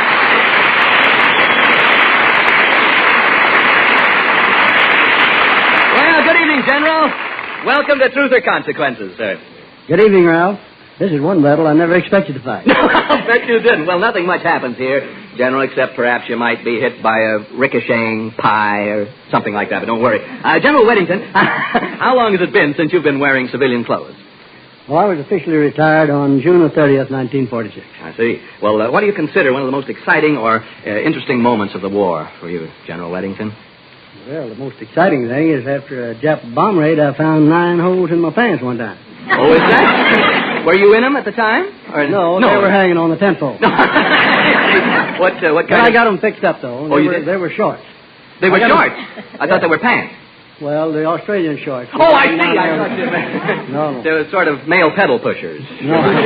They didn't have those cuffs on them. Oh, they didn't have the cuffs. You got the holes in them fixed up, though, sir? Yeah, oh, yes. They got back up to Honolulu and sent them to the laundry, a Jap family, and they patched them all up, and they're good as new. Oh, man, you must have been looking nice going down there with nine holes there, all sort of knitworked around there. All right, sir. Well, it's certainly wonderful having you here, General Weddington, and joining in the fun. You're not the walking man, are you? I never walked. I've been retired physical disability. Oh, well, now, you know you're kidding. The way you walked out here is as surprised as you can be. Now, you know what you're to do, General? Yes, just act down. Oh, yeah, well, until the very end. That's it. Just act dumb. Just play dumb till the very end. Play it as though you didn't know beans about anything military. See, then when the Corporal Shute is his name, Hiram Shute, and when the Corporal is completely disgusted with you, you see, you just don't know anything about it, present him with a very difficult tactical problem. Let him have it, huh? We'll have a surprise Corporal on our hands, won't we, huh? Well, I hope he doesn't know more about it than I do. You'll have to call in the staff, maybe, then, John. All right, I don't think we need worry about that, sir. We certainly don't. Now, supposing that you take your seat in the audience, leave your coat here, and just go right down there into the audience, and when we ask for a civilian, sir, you raise your hand. We'll call you Mr. Leonard. Is that all right? That's your first name, Leonard. We'll call you Mr. Leonard. All right, there. Don't anyone give the gag away. Bring him in. Are we devils? Okay, turn on the roving microphone, Johnny Pollock. Oops, stand by for those phone calls coming right up on one side. Here we come around here now. Texas is on the run. How do you do, Corporal Shute? Just fine, just fine. How you doing, man? All right. You're all set, huh? All right. Now, you brushed up on your tactics there. Well, just a little. Yeah. All right. Now, let's take any civilian in the audience, please, who would like to be on the receiving end of this lecture. Just anyone, raise your hand. Doesn't matter. You can all. All right, sir, you come on up. You come up. Would you come up, sir? And now, Corporal Shute is going to teach you a thing or two. And we could have used one of the fellows on stage there. How do you do, sir? How do you do? What is your name, please? Leonard, Mr. Leonard. Mr. Leonard, I'd like to have you meet Corporal Shute. Glad to know you, Mr. Leonard. Glad to know you. Yes, that's fine. Come over here. Corporal Shute. He's a fine, upstanding fellow, eh? Yes, he is. He's mighty fine. Okay, now. What? Looks like he's from Texas. He does! Mr. Leonard, are you from Texas? That's right. Well, it takes one to know one, doesn't it? All right, now, we're all set to go. Now, Mr. Leonard, meet Sergeant, what you have here, or Corporal. Oh, I'm rushing it, yes. All right, Corporal, Mr. Leonard is ready for your lecture, so go right ahead. Well, we'll start with landing on the beachhead, you know. What's this? Landing. We'll go to the beachhead. The boats can't get to the beachhead. The soldiers get off. They start swimming. They get on the beachhead. They start to take a city. They see the city here with all these buildings and all. They could bomb all those buildings down and go in and take it with a lot easier, but they don't do that. They won't. The buildings left there for their headquarters. That's right. They've got to have headquarters. Right there on the beach, huh? Yeah, The enemy's right there. You can make your notes, too, if you will. The enemy's there. We're taking over, see? Yeah. We're taking over. That's right. We're going in to take over. Okay. Instead of taking this city and bombing all the buildings out and taking it easy, we've got to take it the smart way. We've got to leave buildings there. We've got to have our headquarters. We've got to have our mess hall. We've got to have... If he ever runs for office, I'm going to vote for him, I'll tell you that. And, of course, we've got to have the space there and the building for the Officers Club, you know. Yeah, you bet. I'll bet that's probably just like the officers, huh, to have a... You know it. Yeah. What'd you say, sir? So they take that lumber in first. They take the lumber in first before they attack. Well, no, it's already there. Any other questions, Mr. Leonard? Well, He's landed. You said they were landing. How did they get onto the shore? Well, we get on these landing crafts, see, from the ship. Can they all get on them? Well, we have so many they all can, yes. Some of them, I guess, have to go yes, huh? yes. And they go to so far as they can, see, then they start swimming. They walk, they wade, they're wet. You understand all this?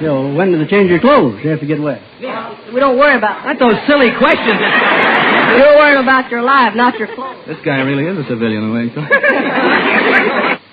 What kind of a soldier do you think he'd make? I don't know, about an officer, I guess. Yes, indeed. All right. Well, now, is there anything else that you'd like to ask Corporal Shute, sir? Well, I have one little question about this landing operation here. During a landing operation on a hostile shore, when it's heavily defended by artillery of all types, 12-inch rifles and 14-inch howitzers, how far away is it safe for the landing ships, the troop ships, to discharge the combat troops into the landing craft? Well, that's just all of opinion of the officer, maybe, on the ship. I don't think it's safe anywhere. Well, that was a pretty technical question, wasn't it? I think so. A little too technical. Well, I wonder why that could be. Does he look like a soldier to you, this fellow? I don't know. He may be some general or something. You never can tell these days. You never can tell, can you, Mr. Leonard? I got news for you. This is Brigadier General Leonard D. Weddington, retired of the U.S. Army Air Force. How about that? That's all right. A smaller guy you never want to meet, eh? Oh, yes. Very swell. Well, now, don't look so aghast here now, Texas. Take it easy there, Corporal Shute. What do you think of him, General? Well, like all our American soldiers, he can really dish it out. Yeah. And he can take it, too. Thank you very much, General Weddington, for being such a wonderful sport. It was a pleasure to be here. It's been my last pleasure to be a part of the U.S. Army. And may I say there's a great opportunity for the youth of this country to get a career for themselves by joining the United States Army. Good night, everybody. Good night, General Leonard D. Weddington. Thank you very much, sir. What the General said is true. A great career for the youth of this country. Join the United States Army. Good night, General. And thank you to Corporal Shute. Thank you. You feel better now? Oh, very, very. Yes. Now, wait a minute. Here's a beautiful new leather wallet for you. And if you open it up, you'll find $100 in it there for you. Thank you very much. Okay, boy. And for your mother, send this to your mother. A big red box that does. And that box is one soap for all your wash. Dirty things, pretty things, does everything. Okay, here they come. Stand by, America. Stand by. We're going to make the first call in our Walking Man contest for the American Heart Association. It might be you we're calling. If this person correctly identifies the Walking Man... Hello? If this person correctly identifies the Walking Man, he or she receives the giant jackpot of prizes. Here we go. Operator, get me Chicago, Illinois. Chicago, Illinois. There have been very few of the really large cities called in this contest lately. If this person cannot identify the Walking Man, we'll make a second call to the person who wrote the second best entry. And if you... Hello, Chicago.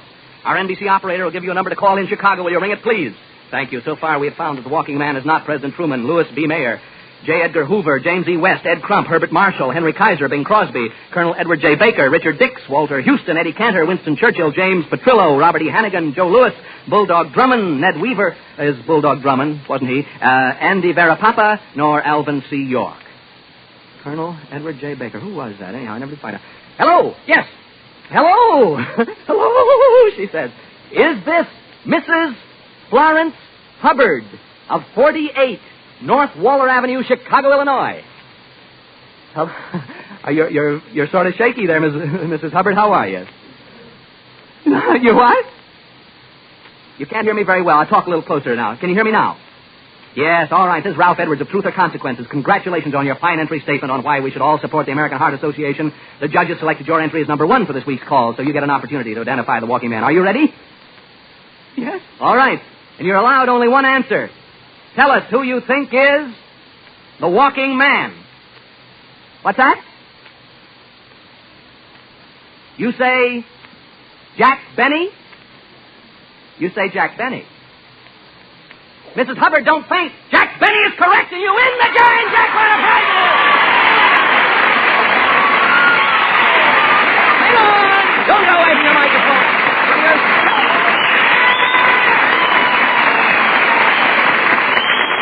Don't go away there, my dear. I'll check the name of all this now. Oh, man, this is the longest one yet. And Mrs. Hubbard, Florence Hubbard, a Chicago housewife, I suppose. How do you feel, Mrs. Hubbard? You work for the best firm in Chicago, you say? What is it? Yes, I heard you work for the best firm. What's the name of it? What company? Carson something. Purity Scott. What is it? Oh, a department store. Carson Perry Scott and Company. Are you a sales clerk there? All right. Now, take it easy. Take it easy. You're not going to cry on me, are you? Huh? Well, that's a girl. All right. Now, are you married? You're a widow. Do you have any children? I see. None. Can you use the prizes? Silly question. Can you use the prizes? Oh, I say, can you use the prizes?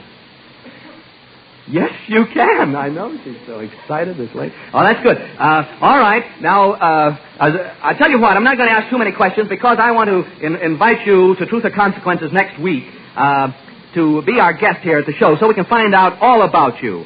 We want all the nation, too, to hear the walking man's own feelings about this, so we'll hear about you in detail next week on Truth or Consequences. Mrs. Hubbard, is that all right? Yes, you will come out and be our guest? You will have to ask Carson, Perry, and Stock. Yes, I know. But I mean, if they say it's okay. Look, there are only 30 million people listening. Let's see. All right.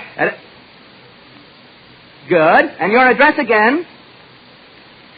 Your address is 40 North Waller Avenue, Chicago, Illinois. All right. Now, then you will be here next week on Truth or Consequences. How did you determine the identity of the walking man as being Jack Benny? Oh, I can say the name, Jack.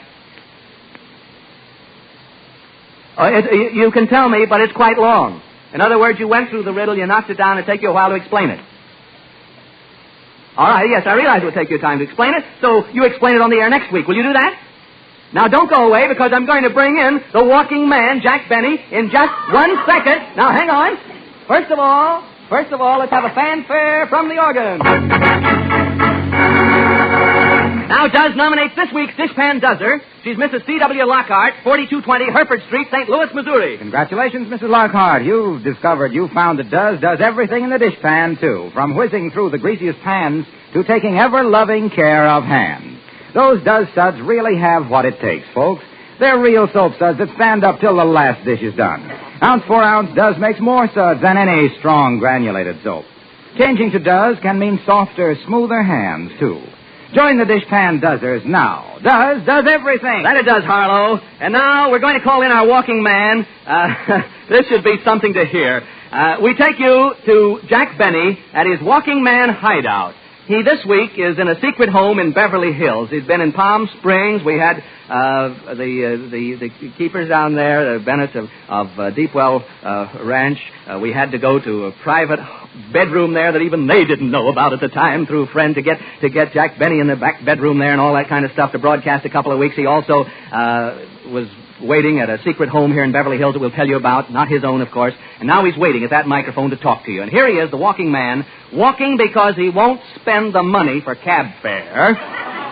Walking man, that's a thing you overlook, sort of. If you knew the character of the man as a jokester, that there would be a comedy angle. But the factual angle is the walking man because Waukegan means walk again, as named by the Indians, and Jack Benny, of course, is from Waukegan, Illinois. So here he is, Jack Benny. Come in, Jack. Yes. Jack. You can talk now, Jack. Look, they know who you are. Jack, look, the contest is over. You can stop walking. Thank goodness, my feet are killing me. Yes, sir. A bravo for one of the grandest guys in the world. Well, Jack, it's all over. Wasn't it a wonderful experience? The whole country was trying to guess the identity of the walking man. On everybody's lips, it was, who is the walking man? Who's the walking man? And just imagine, it was you. Yeah. I knew it all the time, Ralph. The first line in your jingle was a dead giveaway. The first line? Yeah. Second for Santa Claus, first for me. I caught on right away. Yeah, now look, Jack, I know you're kidding. That was the jingle for Martha Graham in the Miss Hush contest. No, but seriously, what do you think of Mrs. Hubbard winning all those prizes? Isn't it exciting? What's the matter, Jack? Don't you think she deserved it? Oh, yes. Well, look, Jack, she sent in the winning letter. Well, you should have seen the letter I sent in. My writers worked a week on it. I think I'll fire him and hire Mrs. Hubbard. No, I know you're joking because you've kept it a real secret, and that I mean, and your writers will be the most surprised people of all. Look, even Mary didn't know about it, and that's the truth. I believe you, Jack. The listeners will be interested to know that we used the house of my production manager, Al Pascal, a bachelor, so no one would be around on Saturdays except Joe Kay, the engineer, who also was assigned to Clara Bow during the Mrs. Hush contest. And, of course, all the sounds from the walking man were Jack Benny's own. When he tapped, danced, and whistled, that's what broke me up on the air. Well, Jack, now that it's all over, tell us how you felt being the walking man. Well, Ralph, it was a great responsibility. I mean, all my life I was a clown, a buffoon, a violinist. And suddenly, I became the center of attention of the entire nation. It is something to me inside. One morning, while taking my daily walk, I looked up at the sky. It was the most beautiful blue you ever saw. Then, like magic, a white cloud appeared. It was so soft and fleecy. And right before my very eyes, it changed shape and form like a dream. And as I watched, it seemed to say something to me. What did it say, Jack? Royal Crown Cola. I knew that someday my name would be up there in smoke. Yes, Jack, smoke from millions of Lucky Strike cigarettes. Thanks. You've made F.P. Boone very happy. Oh, but Jack, didn't any of your friends suspect you as being the walking man? No, but I did have one close call. It was my night to walk. Mm-hmm. The microphones were all set up. I put on my walking man shoes, and suddenly I made a horrible discovery. What happened? Mary had put rubber heels on the shoes. Oh. There wasn't a leather heel in the house. What'd you do? Well, I ran up to Mary's room, put on her patent leather pumps. Well, did Mary suspect anything? She suspected plenty, but not that I was the walking man. Well, Jack, to get serious for a moment, we all want to thank you for unselfishly lending your time and name to this contest. The American Heart Association is now richer by over $1.5 million, and that is out of this world. It's a fellow with a heart like yours who helps the ailing hearts of America. Well, Ralph, I want to thank you for choosing me as the walking man. It was a great honor to be part of this worthy cause. And on behalf of the American Heart Association, I want to thank all you people for sending in your contributions. I want to thank Mary for lending me her patent leather pumps. And my congratulations to you, Mrs. Hubbard, for sending in the winning letter. I'm sure you deserve to win. And Ralph. Yes, Jack? You should have seen my letter. It was a Lulu. By the way, Ralph. Yes? Would you ask Mrs. Hubbard if she would like to also be a guest on my show? Of course, if she can't come, see if we can get Carson, Peary, and Scott. Right, yes, of course. All right. I know she'd be delighted to be a guest on your show a week from tomorrow. Okay, boys. Thanks a lot. Okay, Ralph. And, by the way, Ralph, yes. If she doesn't want that Bendix, the Rochester and I could use it. See? We take in laundry, you know. Yes, I know. Good night, everyone. Good night. Man with a heart. Well, how does you do? Look who's here. It's our Happy-Go-Duzzy Singers and their merry washing machine. Hello. D-U-Z, D-U-Z. Put does in your washing machine. Where clothes come out oh so clean. White things whiten, colored things bright. D-U-Z does everything. From the roughest and the toughest to the whitest and the brightest. No soap quite like does before. Does is different, does more. When you does your wash, you'll sing. D-U-Z does everything. D-U-Z. Sensational, kids. Next week we'll explain all the clues, and we'll have Mrs. Hubbard here at our microphone. Thanks, Jack Benny. The American Heart Association has $1.5 million there. All right, Ralph Edwards saying good night, everybody.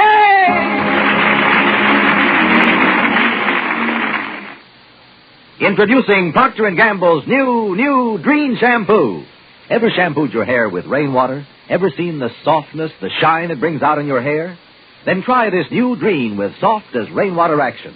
How your hair will shine, sparkle with natural sheen. It'll feel soft, wonderfully, naturally soft. It's headline shampoo news. What this new Dream with rainwater action can do for your hair. The new Dream Shampoo. Try it and shine.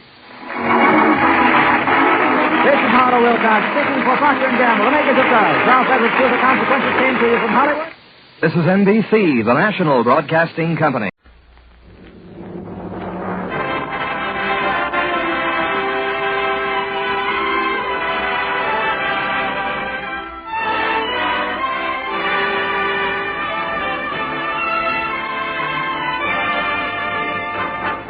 Ladies and gentlemen, Dennis Day.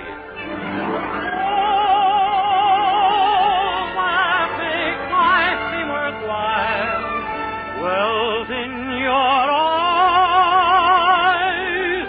and the smell of your smile.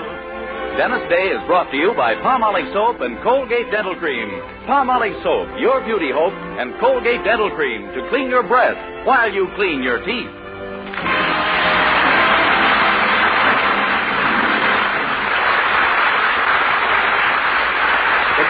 Show with Barbara Eiler, B. Benaderet, Dink Trout, George Dooning in the orchestra, and yours truly, Vern Smith, is written by Frank Galen and stars our popular young singer in A Day in the Life of Dennis Day. Here's Dennis to sing the new hit from the score, Paleface, Buttons and Bows. East is east and west is west, and the wrong one I have chose.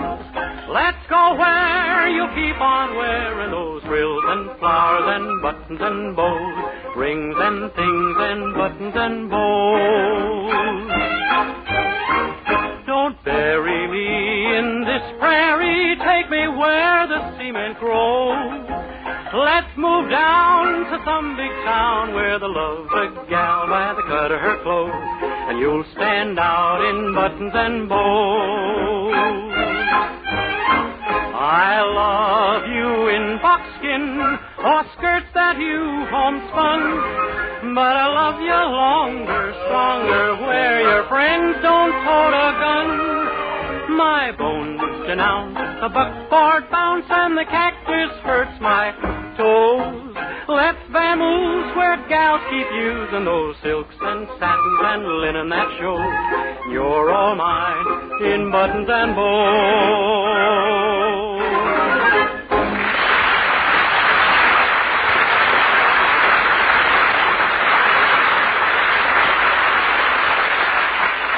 And now, here is a very important announcement.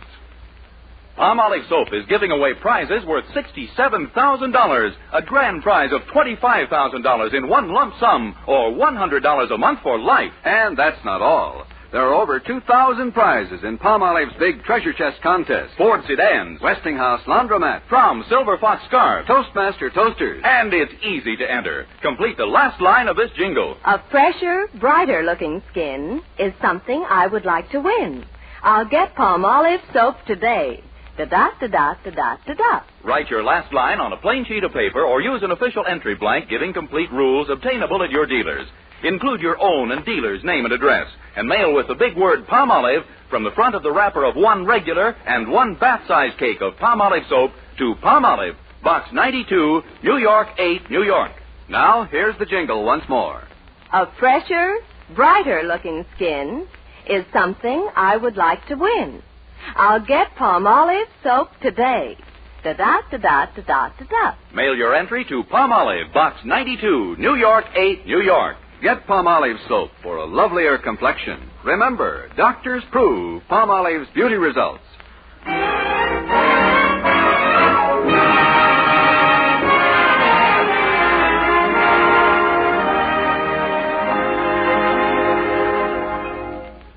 Well, there's nothing more thrilling to a red-blooded man on a crisp October morning than to be crouched beside a lovely lake with his trusty gun and a flock of ducks circling overhead, which is why Mr. Anderson asked permission of his wife yesterday to do just that. And so today we find him beside a body of water. He's at the kitchen sink with his trusty washcloth and a flock of dirty dishes. His retriever is our young hero, Dennis Day, who takes charge of each plate as it leaves the suds. Gee whiz, Mr. Anderson, why don't you ask Mrs. Anderson to get an electric dishwasher? It's no use, my boy.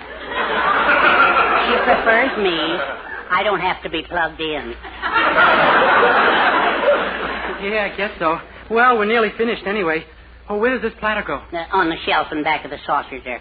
Only be careful, that's Poopsie's favorite platter. Okay. You know what happened the last time you put one of her Queen Victoria plates away? Yeah, it slipped out of my hand and abdicated all over the place. I know. Well, I'll be careful. Hey, look. There's a letter here up on the shelf. A letter? That's funny. Yeah, and it's in Mildred's handwriting. Holy smoke, it starts out, "My darling of the burning lips." Oh, it's for you. Oh, don't be silly. She knows me better than that. But Mildred couldn't possibly be writing a love letter to anyone else. Really? Gee, I'm a little worried. Oh, nonsense. Read some more. Okay. When you put your strong arms around me, my love, I know I'm being held by a man. By gosh, it is to another fella. Oh, this is awful. My Mildred, what'll I do? What'll I do? Now, Dennis, don't get excited. My gracious, maybe it's just a mistake. Some mistake. She'd had another fella on her mind all the time she's been with me. I'm going to take back my fraternity pin and give her back the pawn ticket for her sorority pin. But, Dennis, you're the one she loves, I'm sure. For the moment, some other fella's turned her head, that's all. Yeah, and I wind up with the back of her neck. Believe me, I'm going to tell that girl plenty. That's the worst attitude you could possibly have. Now, if you want to win her back and you're smart, you listen to me. Could you really help me, Mr. Anderson? Certainly. Now, I'll give you a little tip. You can catch more flies with honey than you can with vinegar. Get it? You mean she'll love me again if she sees I can catch a lot of flies? No. But the trouble is, you've never really courted her, Dennis. A woman doesn't like to be taken for granted. Now, suppose you started playing the cavalier, did little things for her, and showered her with attention. Gee, I see what you mean. Sure. Gallantry. Well, women eat it up. They think they're delicate creatures, and they'd rather have a man flatter them with little courtesies than anything. There she is now. For goodness sake, remember what I told you. Yeah, okay. I'll sneak out the other door so you can be alone. Good luck. Oh, here you are. Hi, Dennis. Hello, fragile little thing. Huh? How tired you must be, my darling. You've been up for over 2 hours. Here, sit down in this chair before you poo out completely. Dennis, what are you talking about? Oh, just trying to do little things for you, my love. Shall I fetch your slippers so you can sit in front of the fireplace and smoke your pipe? My pipe? You know I never smoked a pipe. Well, I'll give you one for Christmas. Dennis, you must be mad. And if you think I'm going to stand here and... Wait, where are you going with that bottle of ink?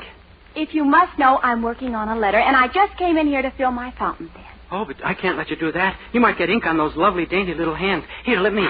Dennis, I'm not an invalid. I couldn't bear the thought of ink on those lovely, dainty little hands.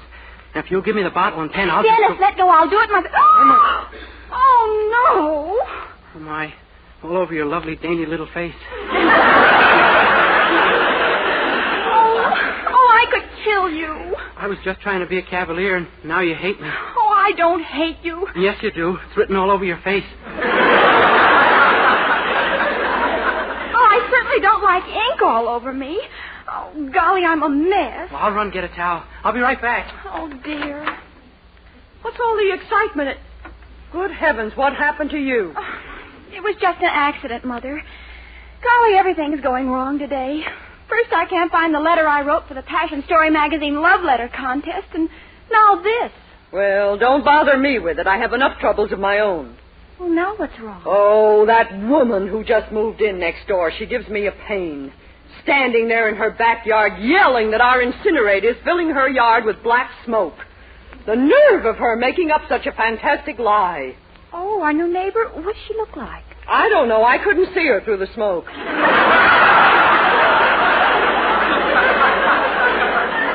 You really ought to have that incinerator fixed, Mother. Everyone's complaining. I wouldn't dream of it.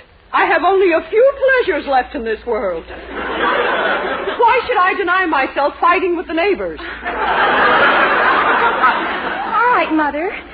I'd like to help, but between losing that love letter for the contest and Dennis... Dennis? What's the matter with him? Oh, I wish I knew. He's acting so unusual today. I was talking to him just now, and he didn't make a bit of sense. Well, come on, get to the unusual part. Well, he kept wanting to do things for me, buy me presents, things like that. Really?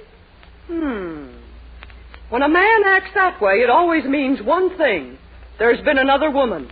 Oh, good golly, it does? Yes. Now, I wonder what it'd mean in Dennis's case.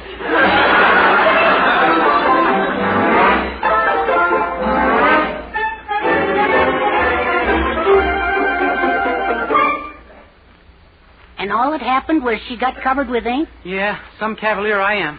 Oh, dear. Now she's probably more in love than ever with that fella with the burning lips. Well, let her. Let her get her lipstick melted clear off for all I care.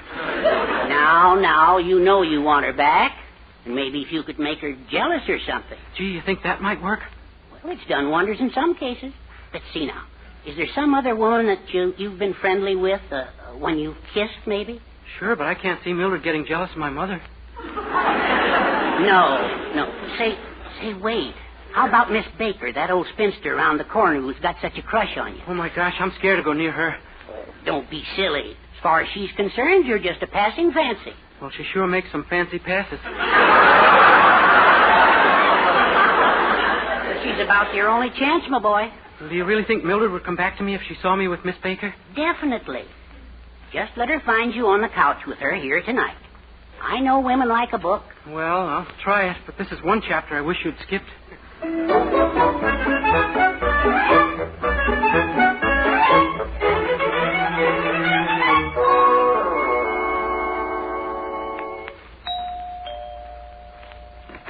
Yes? Why, Dennis Day. Hello, Miss Baker. Oh, you great big wonderful bundle of stuff. What brings you to my house all alone, and I hope so?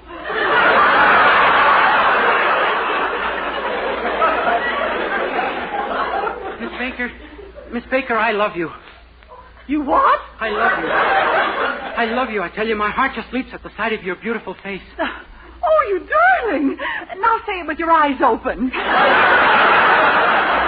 I mean it. May I come in and sit a while, Miss Baker? And may I call you Ruth? Oh, if you come in and sit a while, you can call me John L. Lewis. Oh, come in. Come right in. And sit down. Sit down anywhere and make a laugh. Oh, thank you. Oh, did you mean what you said? I mean about being in love with me, did you, huh? Did you? I'm wild about you. Can't live without you.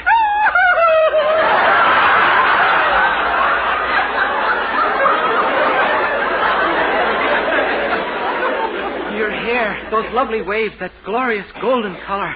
Goodness, I didn't even know I was wearing that one tonight. But what about your girlfriend, that little Mildred Anderson? She's in love with another fella. Oh? And I'm trying to get her back. Oh. So that's it. You're trying to make her jealous. Well, yes, ma'am. Oh, but Dennis, don't you see Mildred couldn't possibly believe there was a romance between us? After all, the difference in our ages alone. Why, I must be older than you by weeks. Yeah, thousands of them, I guess. Well, yes. Now, maybe I can help you after all. A cousin of mine just returned home from school. Oh, she's an awfully sweet girl, and I know she'd do anything I ask. Oh, gosh, Miss Baker. Could you have her over at the Andersons about 9? Well, just for you. Oh, because you're so cute. And it might be the basis for a little blackmail someday. Gee, Miss Baker, you're wonderful. Someday Mildred and I will get married and settle down with our chickens and our dogs. In a month or two, there'll be a baby, and we'll name it after you. Dennis, I doubt if you'll have a baby in a month or two. And then we'll name one of the dogs after you. Good night.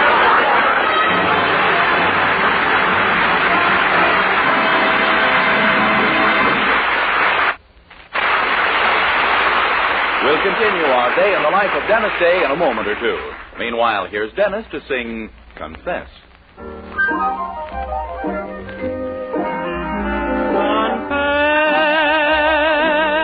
why don't you confess? I wish you'd reveal to me the way that you feel. Confess.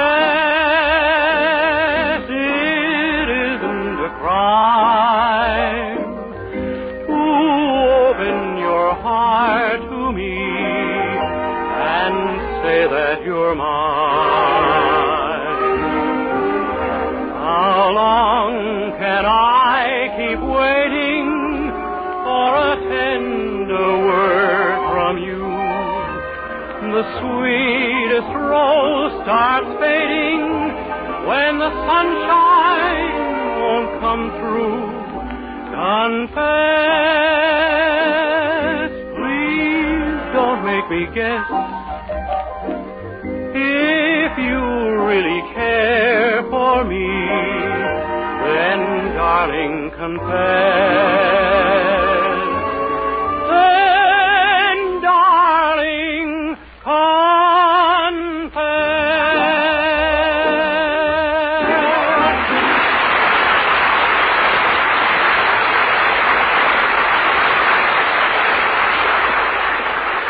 Well, when Dennis found a very torrid love letter in Mildred's handwriting hidden away in a dictionary, he leaped to the conclusion that she had another boyfriend.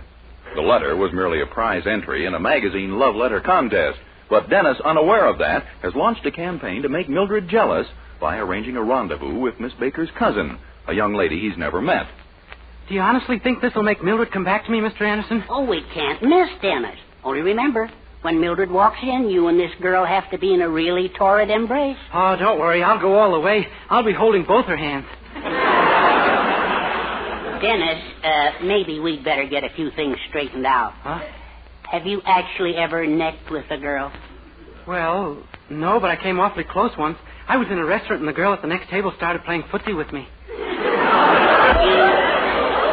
Consider that close to necking, huh? Oh, you haven't heard the half of it. She was wearing open-toed shoes.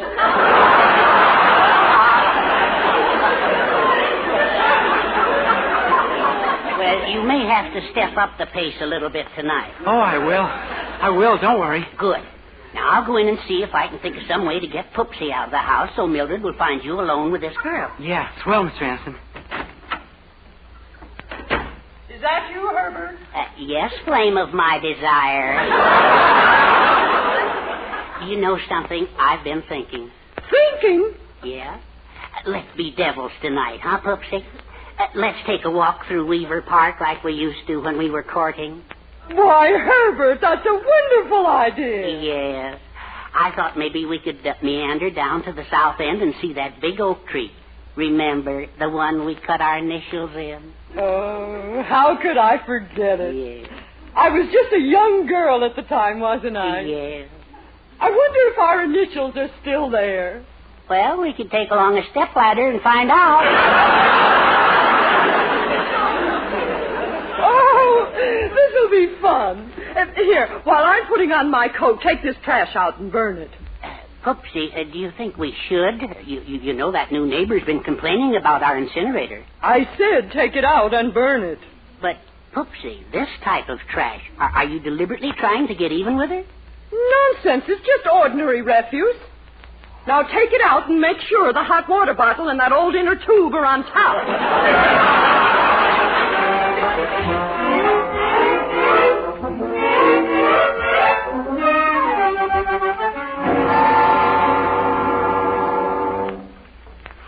Theodore, do you smell that?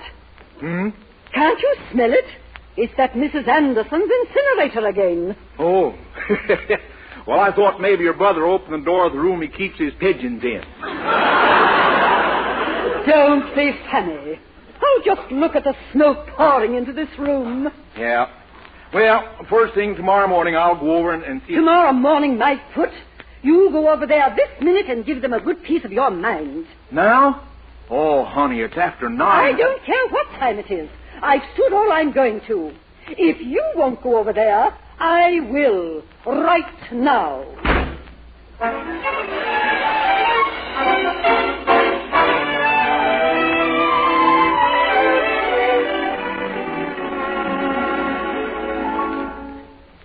Gee, 3 minutes after 9. She should be here any minute. Well, I've sure got this room looking like a love nest, all right. Mildred can't help but think we've been drinking with all those empty Coke bottles and used tea bags lying around. Gosh, I wish that girl would... at last. Good evening. Oh, how do you do? Won't you come in? I've been expecting you. I shouldn't wonder. I'm Mrs. Schroeder. Mrs. Schroeder? My gosh, does your husband know you're doing this? Certainly. He very nearly came here instead of me. Oh, I'm glad you did. It would have looked a little silly with him. What? Well, I mean, I think a man and a woman is the ideal combination for a thing like this. I did not come here to waste time. I want something done, and immediately. Do you understand? Oh, gosh, don't rush me. Let's get acquainted first. Here, sit down, won't you? Thank you. I prefer to stand. But isn't it usually done sitting down?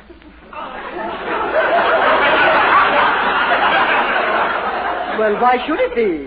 Well, I guess you've been around more than I have. Young man, are you sure you know what I'm here for? Oh, sure, don't worry. Don't worry. Do you think I want to be choked to death? Oh, I'll get a very loose grip. What on earth are you talking about? Huh? Why, this act we're putting on, of course. Act? You call smelling up the whole place an act? Lady, if you don't know my technique, don't rap it.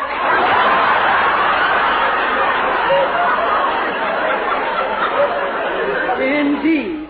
Well, you just listen to me. If I don't get some action, I'll have my husband come over here and tear out your incinerator bodily. Tear out my what?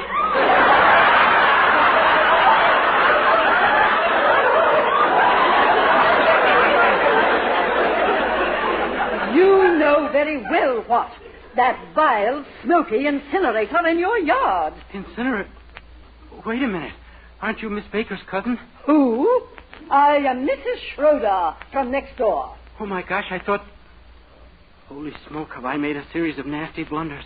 What? Look, Mrs. Schroeder, you got to help me. I've got to help you. Yeah, you see, I got a girl, and I got to make her Oh, my gosh. Oh, hello.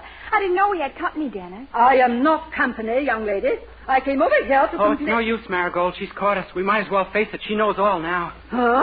Oh, it's a good thing you didn't arrive a few minutes earlier, Mildred. Marigold and I were on the sofa. We were necking and petting and squeezing and doing all enjoyable stuff like that there. What? Now, see here. I was merely complaining about the smoke. Can I help it if I'm a hot necker? Oh, Janet. Look here, young lady. I came over here to complain about your smelly incinerator. But just forget it. From now on, burn anything you want. Only keep him on your side of the fence. Good night. Ah, poor foolish girl. Where will she go? What will she do now that she's tasted the rich, tender ripeness of my cherry lips? What can she say to her husband now except, Oh, stop it. That's the woman from next door to complain about the incinerator, and you know it. It didn't do so good, huh? Well, okay. You must know I was trying to make you jealous. Jealous? Me? But why? Well, I figured then maybe you'd forget about the fellow who you wrote the letter to. You know, the guy with the molten lips. Oh, Dennis, you big goof. That was a letter I was entering in a contest. In a contest? Of course. The only person I know with molten lips is you. Oh, my gosh, that's wonderful. Mildred, I'm so happy Well, would you? I mean, would it be all right if I turned on my volcano now? Of course, Dennis. Oh, gosh, I wish you had a third hand so I could kiss that, too. Oh, Oh, Dennis. Do you know something? If there really were another girl in your life, I'd never speak to you again as long as you live. Oh, you don't have to worry about that. You're the only girl I ever looked at. Gosh, I wouldn't think... Oh, I'll go get it. Yes? Lover boy, my angel, kiss me.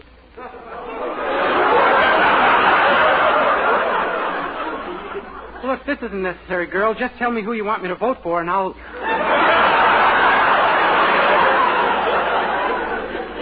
Oh, my gosh, it's you. So there's never been a girl in your life. We've never seen each other before this moment, have we, miss? Why, Dennis, darling. Dennis, darling, huh? See, it's obvious she doesn't know me. My name is Dennis Day. Come here, love bundle. Wait, let go. Mildred, I swear if she ever takes her mouth away from mine, you'll hear a perfectly reasonable explanation. Dennis Day, don't you ever talk to me again.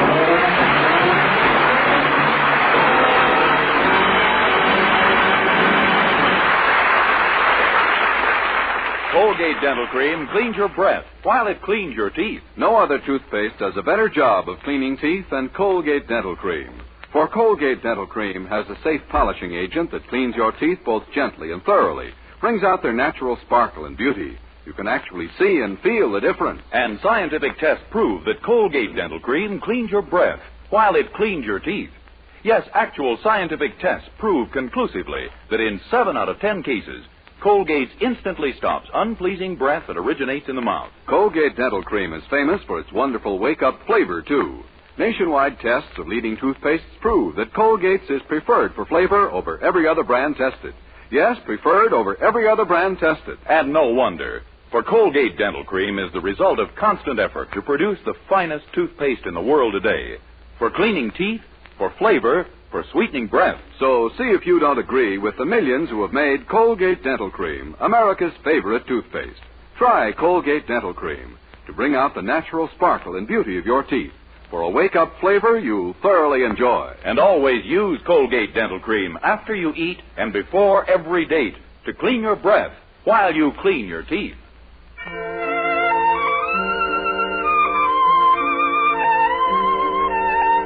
With George Dooning and the orchestra, here now is Dennis to sing the beloved old Irish air, Galway Bay.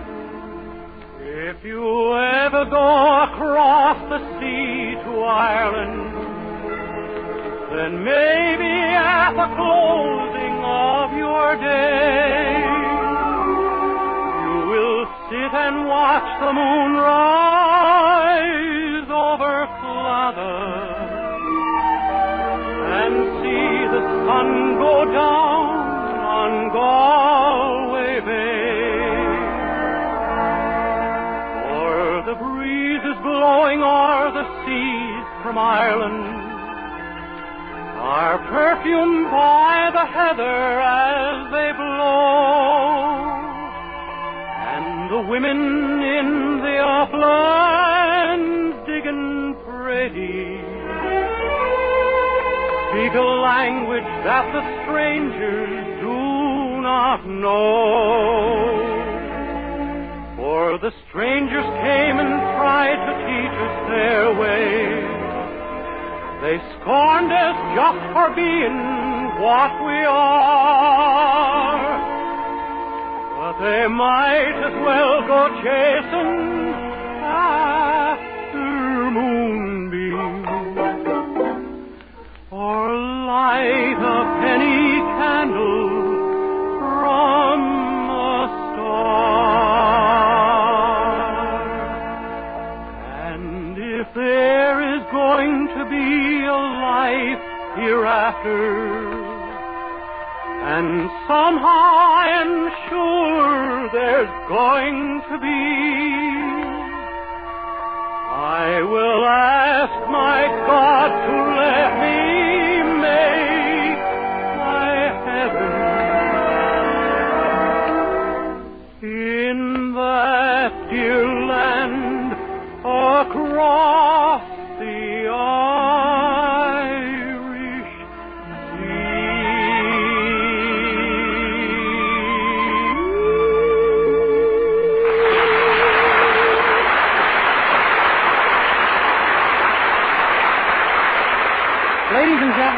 United Nations Week.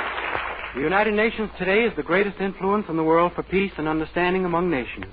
It is the common denominator among all nations and all political creeds. The United Nations requires the wholehearted support of every decent man and woman in the world. Good night, everybody. Next week, tune into another Dennis Day Show brought to you by Palmolive Soap, Your Beauty Hope, and Colgate Dental Cream to clean your breath while you clean your teeth. For soft, gleaming, glamorous hair, try Luster Cream Shampoo. Not a soap, not a liquid. In tubes or jars, whichever you prefer. Be a lovely Luster Cream girl. Dream girl, beautiful Luster Cream girl. You owe your crowning glory to a Luster Cream shampoo. For the true romance in Dennis Day's own life, there's a special treat in store for you in True Romance magazine, now on sale at all newsstands.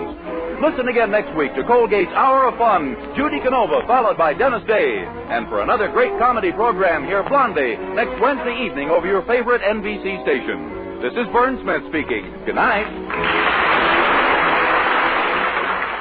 This is NBC, the National Broadcasting Company.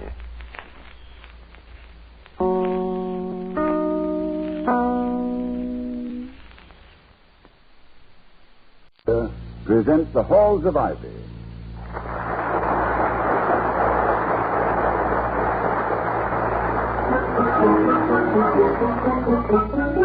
If you like good beer, do as millions of people are doing all over the country. Ask for Schlitz, the beer that made Milwaukee famous. Schlitz tastes so good to so many people that it's the largest selling beer in America. It has to be fine to be first. Now, the Halls of Ivy. We love the Halls of Ivy that surround us here today,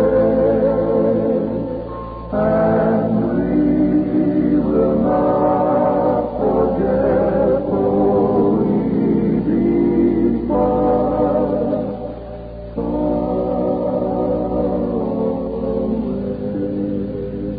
Welcome again to Ivy College, that is, in the town of Ivy, USA.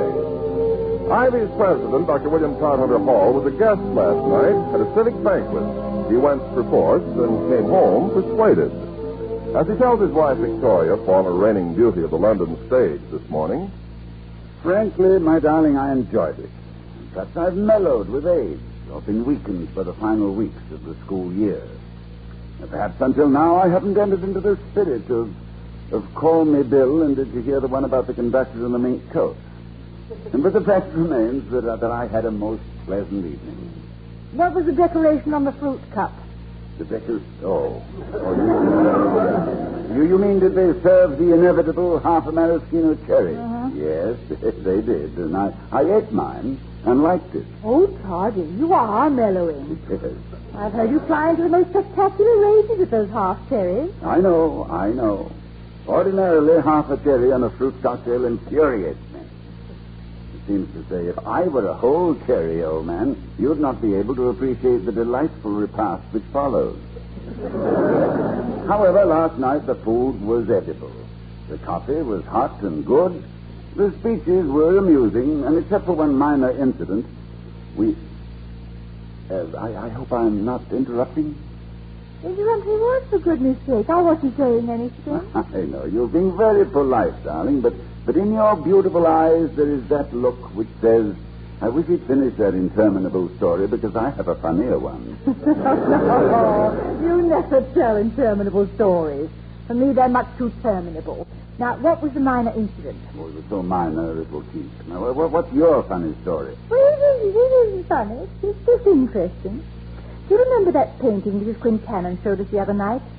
Oh, you mean the original oil by some alleged artist named Ramon Ricardo? The one which looked as if he'd painted it while wearing boxing gloves. And then walked on it with muddy galoshes. You mean you didn't like it? Vicky, my sweet, I have seen better composition on a hotel bath mat. That painting was atrocious. Well, but good heavens, I thought you were mad about it after what you told Mrs. Quincannon. What did I say? Well, you said it was, well, you seemed to think that, well, it's just the way you stood there. You mean that wasn't rapture? Rapture was hardly the emotion which gripped me. It was more like vertigo. And believe me, if I'd known vertigo, I'd have gone.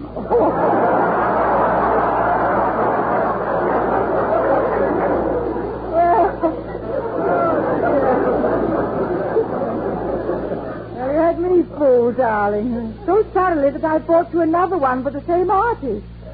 What? You mean he didn't lose his nerve after painting the one we saw? He did another? Yes. And I only got it because I thought you'd love it. Now, let's have a look at it, then. Maybe Ricardo has had a painting lesson since he did Mrs. Quincannon. Or started using paint instead of mud and ashes and beef gravy. Yes, I can return it to the art shop. Personally, Excuse me, darling. Dr. Hall speaking. Oh, yes, Jeffrey. Why, certainly, yes. Come right over. No, not interrupting a thing. That's all right. Goodbye. Jeffrey? Jim Jeffrey? Yes. Student body president? Yes, he's coming over. Something wrong? I don't know, but probably. I am seldom begged for a quick interview unless there's a wrangle on the quadrangle. In the meantime, let's see the old master you bought for your old master. Well, all right. I put it behind the chair so I could surprise you with it. Now, here you are. Oh, darling, you did surprise me. You and Ricardo. Worse than the other. Yes, I thought so. Mm-hmm. I'm glad you disliked it. Well, that's a fine way to talk to the recipient of a gift. Why are you glad I dislike it? Because at Quincanno's the other night, I thought your well-known critical judgment had packed up and gone to Yugoslavia or someplace. But I says to myself, if he likes that sort of thing, I says, buy him one, I says. Now, Vicky, my darling, I love you, and I do appreciate the thought behind this atrocity? Behind the gift of this atrocity, yes. But hereafter, please do not let my social attitudes betray you into a false estimate of my sanity. The fact that Mrs. Quincannon was our hostess and was obviously happy with her painting was... By the way, has this dreadful little production a title? Yes, it's written on the back of the frame. Now, let's see. Here it is. Magenta miasma. Magenta miasma. How appropriate. It does look sort of like a Florida resort, doesn't it? You have to hold it a little bit sideways, like this. Darling, there is no Florida resort called miasma. You are thinking of Miami. Oh! Yes, Miami, yeah. Well, then where's miasma? Well, it's on this canvas, for one thing. Miasma is a word meaning a noxious effluvium emanating from a swampy putrescence, which makes it apparent that Ricardo lacks either a dictionary or a proper pride in his work.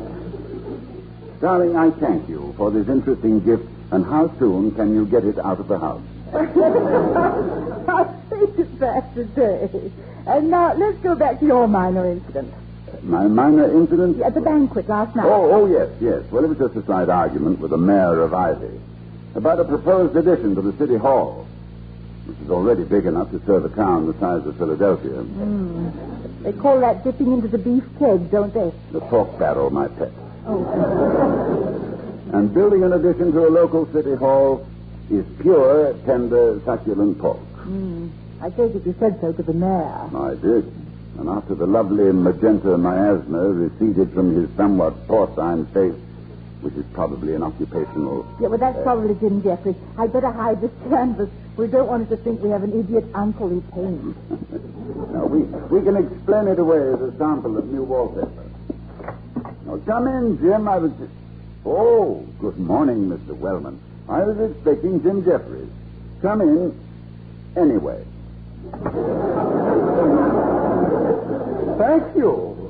Dr. Hall, as president of this college, I am sure you are aware of Mrs. Hall. Good morning. Hello, Mr. Wellman. It would be a better morning if I didn't have to concern myself with Dr. Hall, it should be obvious to you by this time that, well, it's imperative, Dr. Hall, imperative. Well, just what is imperative, Mr. Wellman? Weren't you listening? I was just telling you it's imperative that we, as president of this, that you, in our relations with the town of Ivy, are responsible for certain... I am speaking, Dr. Hall, of your behavior at the banquet last night. Oh, go on, Mr. Wellman. He always behaves nicely at banquets. Like forks, graceful conversation. He never lights his pipe. It would have been better if he had lit his fork. Lit his pipe. And kept quiet. Dr. Hall, you insulted the mayor. Well, Mr. Wellman, in the first place, it would take a sharper conversational harpoon than mine to get through the political hide of Mayor Baker. Please, Dr. Hall, you are speaking of, Mayor Baker's an old friend of mine. Went to school with him. Comes from a fine old family, Mayflower stock. Bien santé, n'a pas besoin d'ailleurs. Just Voltaire, Mr. Wellman, and he meant who serves his community well has no need of ancestors. I know. And as a citizen and taxpayer interested in good government, I cannot approve such public pocket picking. Public pocket picking? Strong words, Dr. Hall. Yeah, they're hard to say, too. As a member of the city council, I resent it. The addition to the city hall has been a lifelong dream of Mayor Baker. He wants to take pride in this city. He wants to take, let's face it. Please, Mrs. Hall, I know Mayor Baker. You do not. And I want to be the first to congratulate me. Well, leaving his honor a moment, what is the point you are trying to make, Mr. Wellman? The point I am making, Dr. Hall, is that from now on, officially, Ivy College will adopt a closed-mouth policy on all such public matters. Is that clear? Well, the statement's clear enough, but the attitude you recommend, Mr. Wellman, is dangerous and unrealistic, and the cause of more political evils than anything I can imagine. You advocate apathy, disinterest, and public silence in the face of malfeasance. I advocate minding our own collegiate business, Dr. Hall. Nothing more, nothing less.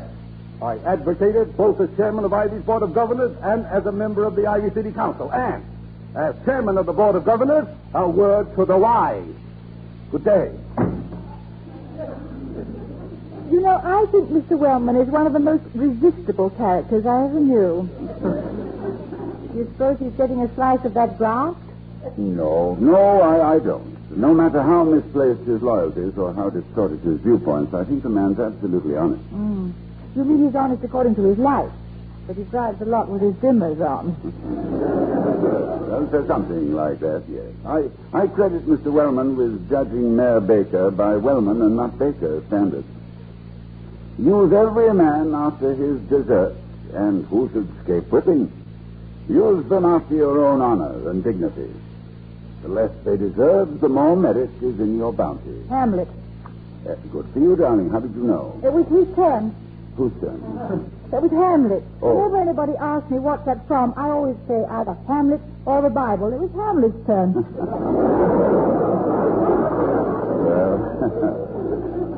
Well, between the Moody Dane and the Holy Writ, one is usually on pretty safe ground because... Oh, do you think that's C.W. again?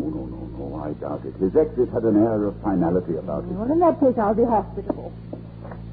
Oh, hello, Jim. Come in, please. Thanks, Miss Hall. Hello, Jim. Sit down. Thank you, sir. I'll get right to it. Have you heard about the proposed new addition to the Ivy City Hall? Yeah, you heard about it from the mayor and vice versa. Yes, I did. And I assigned myself the pleasant chore of telling His Honor,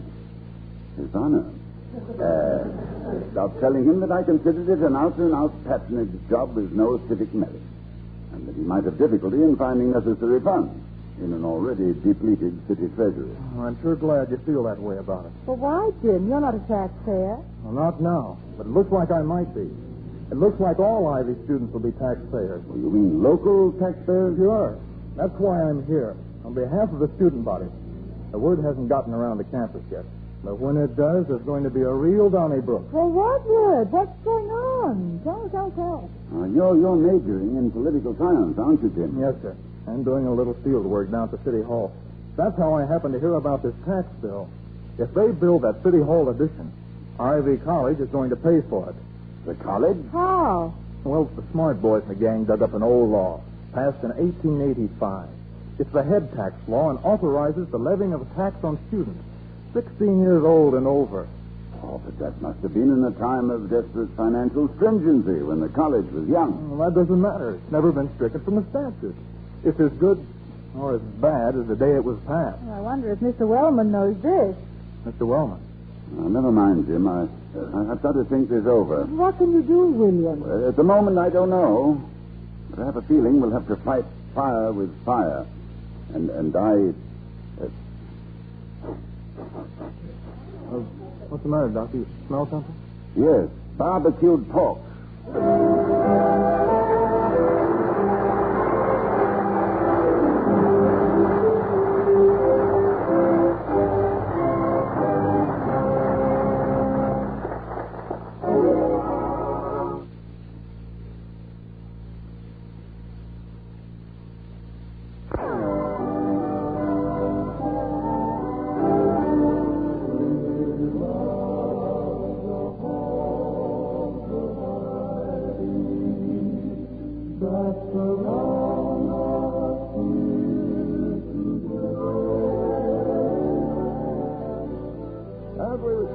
Of Ivy. It's early afternoon, and we find Dr. Hall, who's up in arms over the town of Ivy's revival of an old law which would permit the taxation of college students, just entering the mayor's office.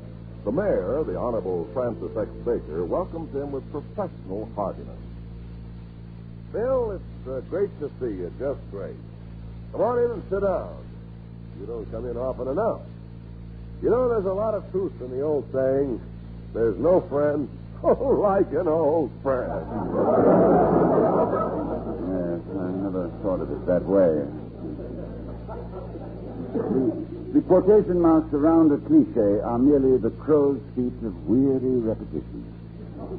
How true, how true. That's the old Billy Hall. Never catch him without a quote. Yes, I have another one. James Russell Lowell. Little he loved, but power most of all. And that he seemed to scorn, as one who knew how paths men choose to crawl thereto. By what foul paths men choose... Now, wait a minute. Anything personal in that bill? Ah, Frank, if the shoe fits, why should it blister you? As for my remarks to you at the banquet last night about the disgraceful plundering of public funds to build the addition to the City Hall. Oh, now, forget it, Billy. You don't have to apologize for that. Apologize? I'm not apologizing, Frank. On the contrary, I wish to extend and amplify my remarks. Well, go right ahead, son. It's a free country. For a free country, you're trying your best to make it expensive. For the taxpayers. This ghost law you've exhumed, the head tax of 1885. Oh, no. Hold everything, Billy. I didn't dig up any ghost law.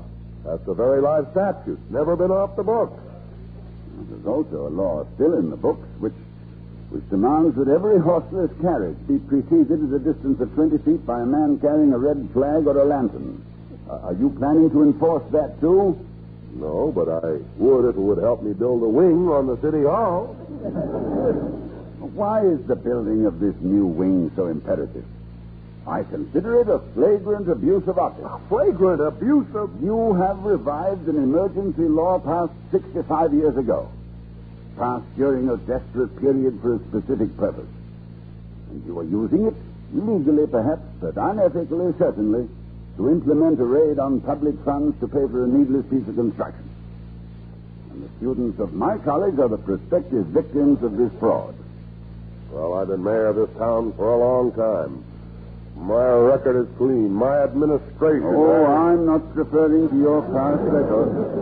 Whatever it is. I am talking about the business coming up in the city council tomorrow. Permitting a city tax on students 16 years and over. Well, I'm only the mayor, Billy Boy. I don't control the city council. We need additional revenue at this time for civic projects. In this case, a permanent and useful testimonial to my tenure of office. Yeah. Well, that's a very neat euphemism. How would you describe the Brinks Express robbery in Boston? The transfer of funds from the temporary custodian for a more equitable distribution among deserving, if unknown, citizens? You're quibbling.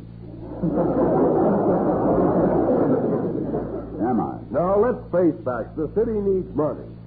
And we can collect it legally according to a definite statute passed for a similar purpose at another period. Well, it's an outrageous example of venal politics. How can we teach good government in Ivy College if we have this sample of bad government on our own doorstep? Now, that's a lot of hogwash, Billy. What you call bad government, I call good business. It's stimulating. It puts money in circulation. And we get the money to do it by any legal means at our disposal. From 16-year-olds. Taxation without representation, Frank. Why, it's a principle upon which war has been declared. Twice. Twice, Billy? Yes. In 1776 and right now.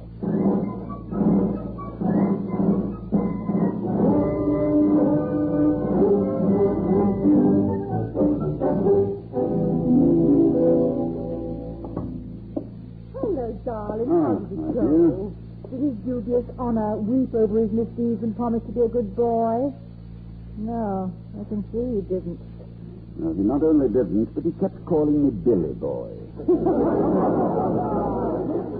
Well, it was friendly anyway. Perhaps, but I felt like butting people on my way home. The reason I'm so late, darling, is that I talked to several members of the city council. Including Mr. Wellman? No, I passed up Mr. Wellman. He's not a man to reason with. With whom to reason? Either one. Yeah, well, but you say you think he's absolutely honest. Doesn't he realize what this will do to Ivy? Think it even close the school? I always find it hard to realize what Mr. Wellman realizes. I feel right now like a man in a small dory with a hurricane coming up. Well, maybe your dory is not so hunky right now, dear. But you'll think of something. If I do, I better hurry. And I wish I could share your confidence that... What do you mean, What are you staring at? Oh, that painting. You didn't have time to return it? Oh, no, I'll take it back in the morning. Doesn't grow on you, does it? You can't say that it does. Are you sure you have it right side up? I don't think it has any right side up. That's the side up it was up in the shop. Well, no wire on the back to suggest which side the painter thought was the top or bottom? I'd like to strike out the word painter. Two ladies already struck out. Well, perhaps I'm a Philistine, Vicky, but I think representational art that has required some basic study of drawing and color is representation. Now, that gives me... You keep looking at it, darling. It's just phony enough to make Mayor Baker look legitimate. I see he was at the door. What was that I was just saying? It seems to me I had a significant thought somewhere. Here. Well, oh, hello, Jim. Hello, Doctor. Did you have any luck with the mayor today? My report is embarrassingly negative. I'm afraid my persuasive powers have deserted me. Well, that's not good. The word's out, Doctor. There's been a big meeting called at the gym tonight. I don't like to think what might happen if all our students descend on this town. Something's got to be done. Yes, you're right. Taxation without representation. Wait a minute. That's it, of course. The painting. The painting? What's ain't it? What are you talking about, dear? A possible solution. Dr. Hall, are you sure you heard what I said? This could turn out to be a case of mob violence. Well, Jim, you were elected president of this student body because you have the qualities of a leader. Now, I want you to get down there to that gymnasium and be one. I have a couple of phone calls to make, but if what I suspect is true, there'll be no reason for a riot. That tax bill will never be passed. Well, if you say so, Doc. I'm 99% certain. Now get going and come back and report to me. Okay. Goodbye. I go blindly, but I go. Tony, what is this about? Taxation without representation. It can't be. Excuse me, darling. I just want to make this call. Hello, Registrar's office? This is Dr. Hall. Yes, you can help me. I want to know the exact figures on the...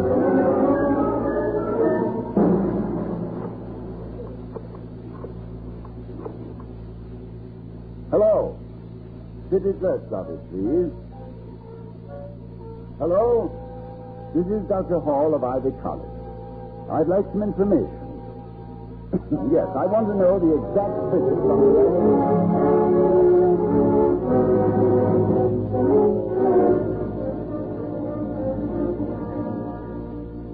Good afternoon, Mrs. Hall, Dr. Hall. Wellman. I have good news, Dr. Hall. Very good news. Splendid news. I'm very About glad. this terrible tax bill that came up before the city council today. It won't last, Dr. Hall, never. Due to my vigilance, my untiring efforts, my deep interest in both the town of Ivy and Ivy College. And also, I presume, to the suggestion I made to you over the phone. Yes, of course. Due also to your suggestion. Thank you, incidentally. But as I was saying, due to my vigilance, the students of Ivy College will not be taxed. Ridiculous idea in the first place. And I'm surprised that Mayor Baker, an old schoolmate of mine, could. I mean, we don't need a City Hall addition, Dr. Hall. And you cannot convince me that we do. Might as well give up, William. You can't put over that dreadful tax bill of yours. What happened, Mr. Wellman? What happened is that, the mayor vetoed the tax bill. Oh, then it was passed by the city council. I am not the only member on it, Mrs. Hall. It was enough that I got to the mayor. Yes. Of course it was, Mr. Wellman, and I appreciate your efforts. You've done a noble service for this school. It was nothing, Dr. Hall. What do I mean, nothing? It was tremendous. Well, goodbye. Oh, please, William, tell me. Very well, darling. You see, it was all due to... Not Mr. Wellman. Don't tell me that. I heard you phone the registrar's office, the city clerk, and then Mr. Wellman. So whatever was done, you done it. Now, what was done? Well, I found out that the enrollment of the College of Ivy was 2/3 larger than the voting population of the town of Ivy. Well, skip the statistics, darling. Well, I got to blathering on, as you remember, about representational art, which brought me back to the taxation of our students without representation. Then I said to myself... Billy, you said? Billy boy, I said. Aren't you just assuming they have no representation? So, I checked the 1885 law again and found that it definitely gave the students the right to vote. I spoke to Mr. Wellman, who showed his honor that with the majority of angry students, he was headed straight for impeachment. Well, good old magenta miasma. Now we better keep the painting. No, darling, no. We will present it to the college with a little brass plate on the bottom of it, saying, "This minor work of art demonstrates that you may be unworthy, but you need not be framed." Oh, that's very good. Now, where did you say you put the little brass plate? On the bottom of the frame. Which is the bottom?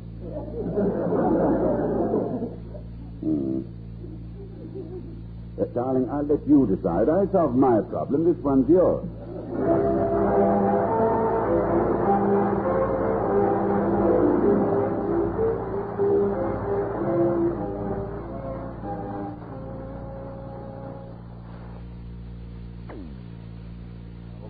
Good night, everybody. Good night.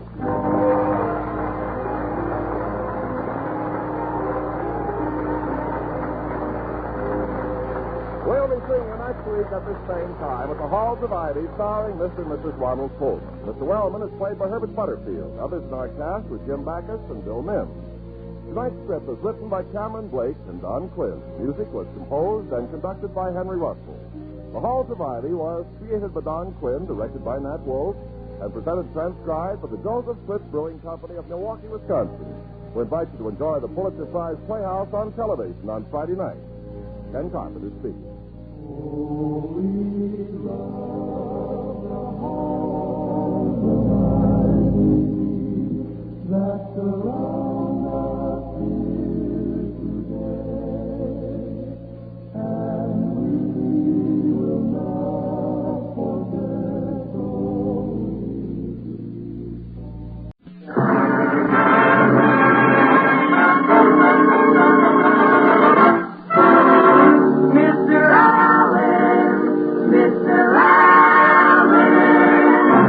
It isn't a man who can't pronounce irresistible, Kitty.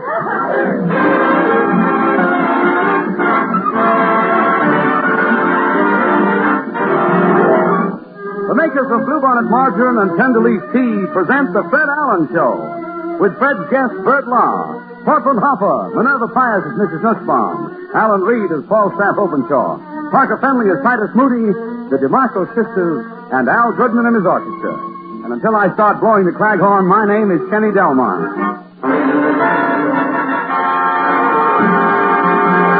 Ladies and gentlemen, this is National Baby Week. Tonight we haven't a baby to start the program, but we do have a man who is in his second childhood. And here he is, Fred Allen.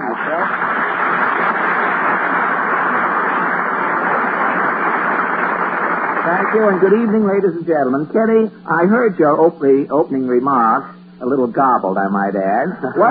You should know the DeMarcos by now after 30 weeks, old boy. What is this National Baby Week all about? Well, I don't know, Fred. Maybe the Stork has hired a press agent. The Stork is a press agent now, huh? Well, that's the trouble today, Kenny. You know, there are too many weeks. National Donut Week, Peanut Week, Strudel Week. Don't throw stones at your mother week. Let's all write a fan letter to Bela Lugosi week. Everything is a week today. Well, don't you remember the day you were born? Well, only vaguely, Kenny. There was an awful lot of excitement in the house that day. The first thing I remember, the doctor was slapping me. What did you do? I slapped him back, Kenny. That doctor was a coward, slapping a little baby when its back was turned. You know, most doctors are like masters of ceremony. When a baby is born, they say, let's give this kid a great big hand. And they proceed to do it. You know, Kenny... Mr. Allen! Just in time, Kenny.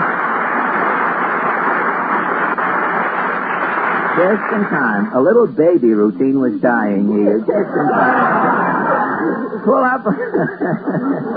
Pull up an open safety pin and sit down, Portland. This, it seems, is National Baby Week. It must be terrible to be a baby. Terrible? Why? I read with the national debt, every baby born today owes $4,000. Uh-huh.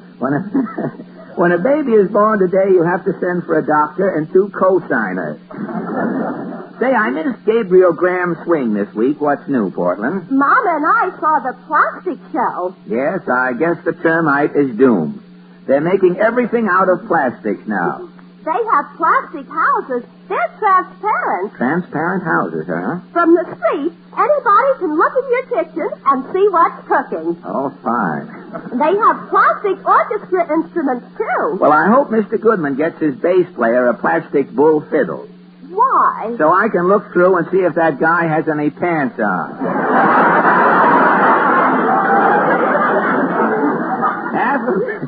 Half of the time he's standing behind that thing in his underwear. Tell me, what else is new, Portland? Doctors have discovered a new surgical sponge that dissolves in the body. You mean if a doctor leaves a sponge in you after an operation? The sponge disappears. Well, that's remarkable. Mama had an operation once. And? The doctor left a rubber glove in Mama. Does the rubber glove bother your mother? Sometimes. Mama says her stomach feels as though it's shaking hands. Oh, I read, if I ever see a doctor with one rubber glove, I'll tell him where the other one is. I read that the police are after butchers who are hiding meat these days. Oh, they have a new system. Well, how do they locate the hidden meat? The police let loose a buzzard. Yeah? The police buzzard flies over a building. Yeah? If the buzzard snaps his beak, uh-huh, There's meat inside. If the buzzard smacks his beak, eh? Well, that does it, Portland.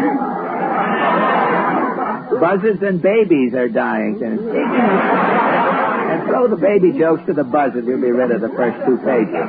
And speaking of smacks, how about dropping in on those wet smacks down in Allen's Alley? What is your question? Well, this week, the Senate Post Office Committee approved a long overdue raise in pay for most postal employees. And so our question tonight is, what is your reaction to the new wage increase for our postal workers? Shall we go? As one hyphen said to the other hyphen, let's get together and make a dash.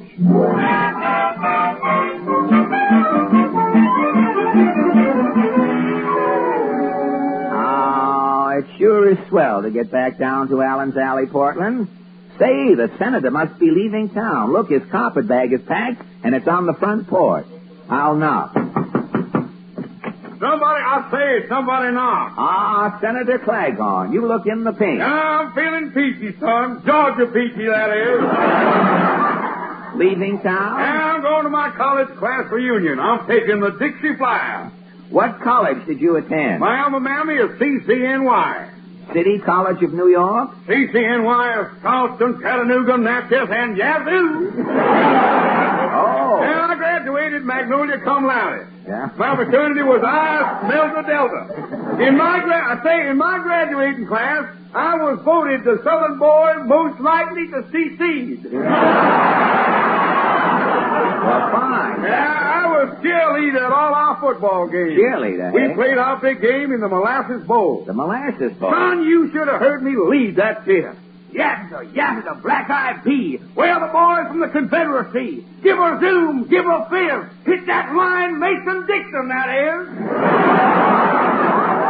Now, wait a minute, Senator. What about this pay raise for postal employees? Son, I'm rooting for them. The South is depending on them mailmen. Why? Why? Who do you think them thousands of boys in them gray uniforms are? You mean? It's the Confederate Army biding its time.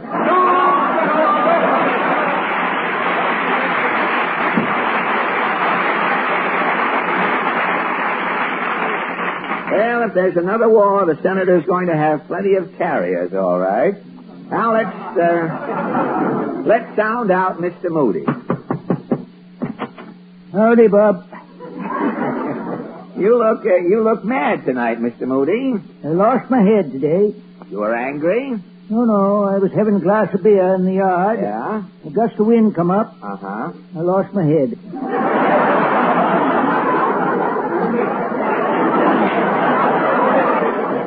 What is your reaction to this this pay raise for postal employees? Every post office worker should get more pay. But one. But one? My postman. He's going too far. Too far, huh? Yeah, every time I send away to Sears Roebuck for merchandise, yes, before the postman delivers it, he uses it. Well, how do you mean? Well, I sent away for a mail order suit. The postman wore the suit before he delivered it to you? Not only wore it, he was sitting in it. Sitting? How do you know? Seat of the pants was all sprung. I see. Looked like somebody had been carrying a watermelon in it. God. I ordered a double-barrel shotgun. The postman used that, too? When he come to the door, yeah, gun was still smoking, and I smelt duck on his breath. Had duck on his breath. White duck? God. I ordered a new bathtub. When it came? Bathtub had a ring in it. Well, tell me, is the postman still using your things before he delivers them? I hope he is. What is the last thing you wrote away for? Mail order coffin. So long, Ralph.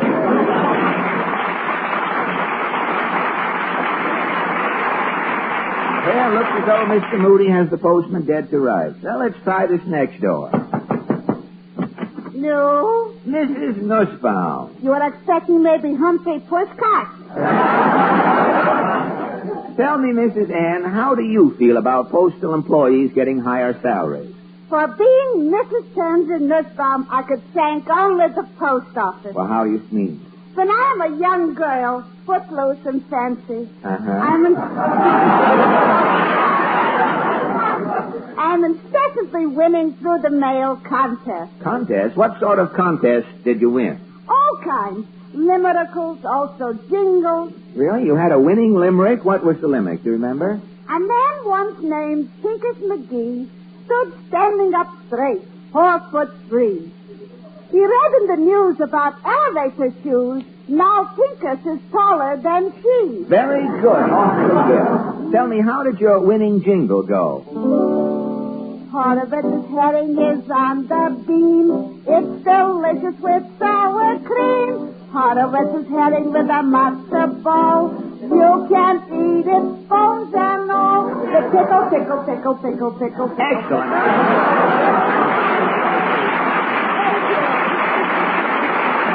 Tell me, how did the post office help you to become Mrs. Nussbaum? One day in a jewelry contest, I am winning a wedding ring. And the postman? He is slipping it on my finger. Yeah? Luckily, behind the door, I am having two witnesses, relatives. Yeah? And also a justice of the peace. Yeah? The next thing I know, the justice is saying, $2, please, and I am Mrs. Pierre Nussbaum. You mean the postman was Pierre? It is not Jim Farley, Cookie.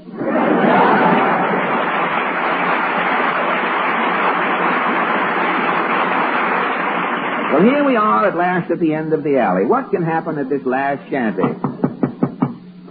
Stay calm, all. Don't get nervous. Falstaff's here and at your service. Ah, Troubadour Openshaw, fresh from Boston. What's new on your rhyming agenda? Hast heard Flatbush and Greenpoint haven't been the same since the Dodgers won that no-hit game? No. Hasn't they? Hasn't, no. How about this? A sight I'll never live to see is Dr. I.Q. in the balcony. No. A cross-eyed jitterbug is Tallulah Mentor.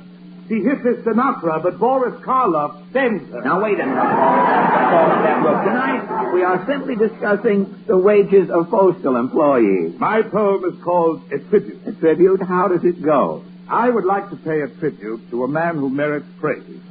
He's the heavy-burdened postman who trudges through his days. In snow and rain and nightly gloom, this courier can be found. Naught stays him from completion of his appointed round. He brings us tidings from a friend, greetings on Christmas Day, and on the first of every month he brings us bills to pay. So let's give the postman the wages he's worth for serving his country and flag. For years the postman has been underpaid. Too long he's been holding the bag.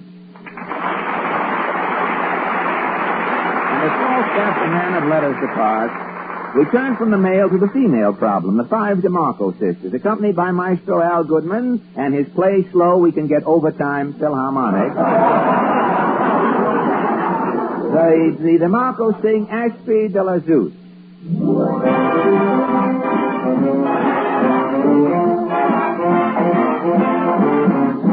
Ashby de la Zoot, Castle Abbey, it's a little English town by the sea.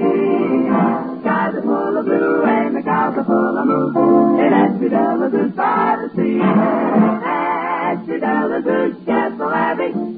That's the only place where I long to be. Girls are pretty girls and the boys are pretty girls. It has to be Zoot by the sea. It's just a little humdrum thing, but you'll be glad that you came. It's such a beautiful someplace.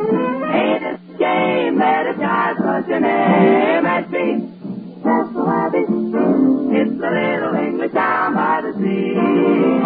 If you want to smooch and be happy as a foot, Ashby de la Zoot by the sea. It's just a little humdrum place, but you'll be glad that you came. It's such a beautiful someplace. Ain't it a shame that it's got such a name? Ashby de la Zoot, Castle Abbey. It's a little English town, down by the sea. If you want to smooch and be happy as a foot, go to Ashby de la Zoot. Ashby de la Zoot by the sea. Ashby de la Zoot. Bye-bye.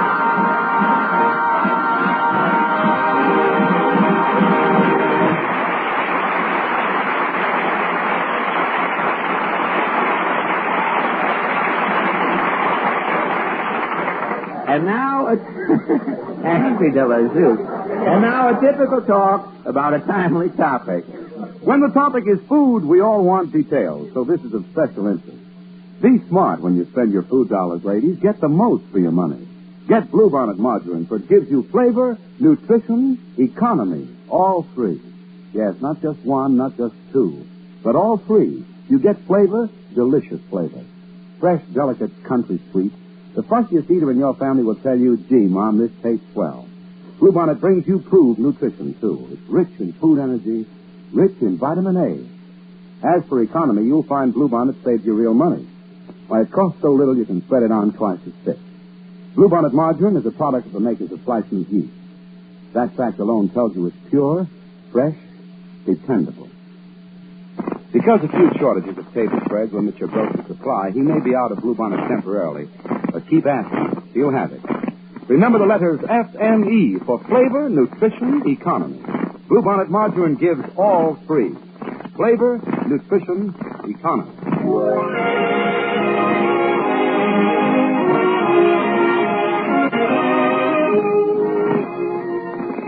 That was all through the day, just barely played by Al Goodman and his 25 squares from Columbus Circle. Yes, Portland, you have something? Who is our guest tonight? Well, there's been a little trouble, Portland. I did have Thorndike McKeester. Who is Thorndike McKeester? Who is Thorndike McKeester? He's not only Georgie Jessel's grandfather, he is also the only window dresser for all of the delicatessens here in New York City. Thorndike McKeester is the man who adjusts the string at the ends of the salami and liverwurst so they all hang down even in the window. And he isn't coming? No, he got an emergency call at the last minute. A knockwurst fell down in some delicatessen on 2nd Avenue, and McKeester had to rush down there with a ball of greasy twine. Well, can't you get anybody else? Well, I did try to get Bert Law. The trouble I had with that Law. What happened? Well, Bert, as you know, has his own radio program every Wednesday, and he rehearses on Tuesday. So last Tuesday, I started out to see Bert Law.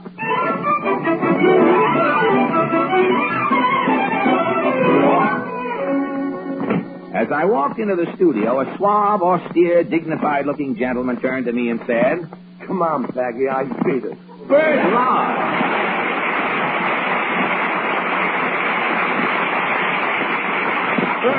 Bert, you remember me, Bert. Fred Allen? Fred Allen? To be sure, of course. I never forget a face.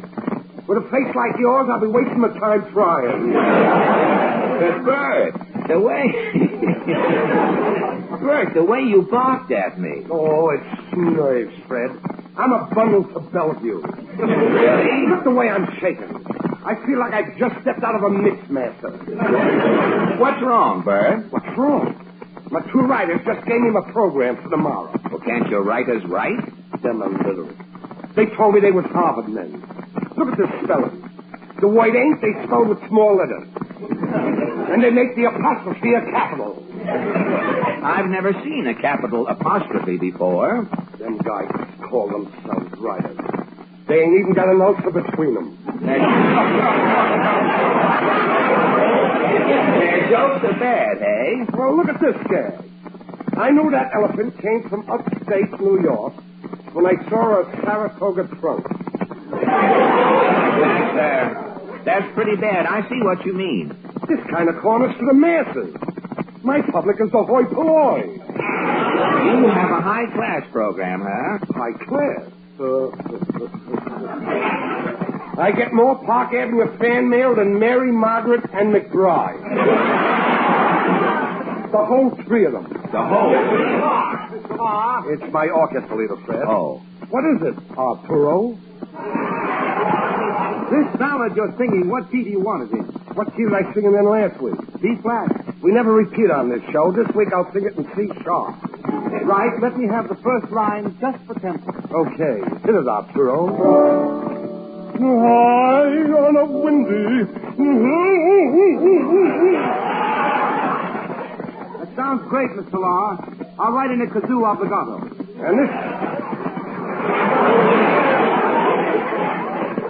And this week, let me hear more trombone. Last week, all I could hear was myself. It was frightening. Say, Bert, you have some voice. I know, Fred, I know. They're starting to call me the morons Pericomo. The 4 chicks tell me if I say the word, chuck us through. Well, Bert, how would you like to be the guest on my program next Sunday? Well, I don't know. I'll have to mull it over in my mind a little while. We can discuss it at the track. At the track? Yeah. Rehearsal's over, and I'm going out to Jamaica. Oh. I got a sure thing in the 5th race. Yeah? This nag can't lose if Sidney Greenstreet's the jockey. Well, what horse is it? If them guys in the band hear me, they'll run to the phone and the odds will go down. Let's go out in the alley. All right. Bert, what's the name of that horse? Here, hold this racing form till I get my monocle on. All right.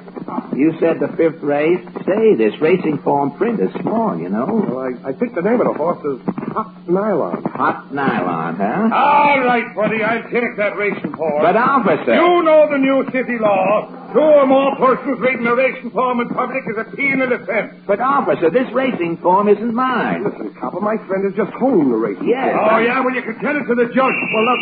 Okay, Casey, over here with the wagon. Get in, you tin. Now, wait a minute, officer. All I was doing, I was only...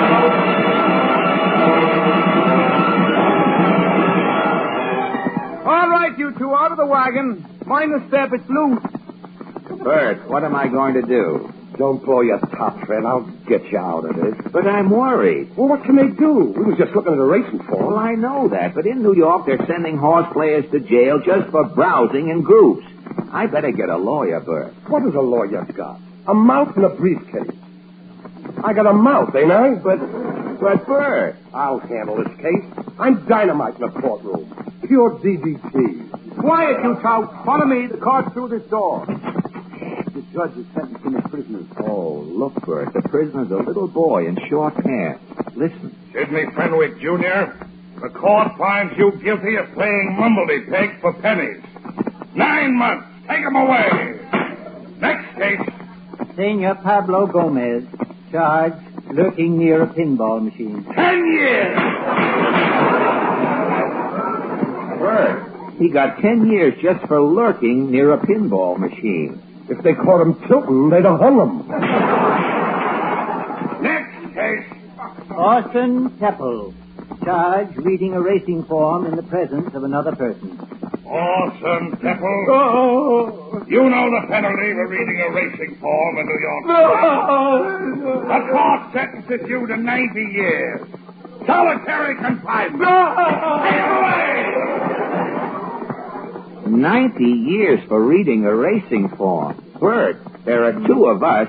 We'll get 180 years. I'm getting a lawyer. Leave everything to me, Fred. You'll be sprung quicker than the hinges on a $2 suitcase.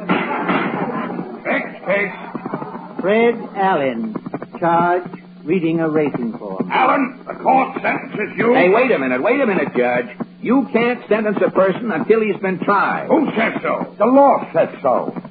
Hey, clerk, is that right? Yes, Judge. What do you know? Okay, let's have a trial, just for the laugh. Proceed. Who's the defendant's lawyer? I'm his lawyer. But, Bert... I'll fight this case to the Supreme Court. Lumpy trimming.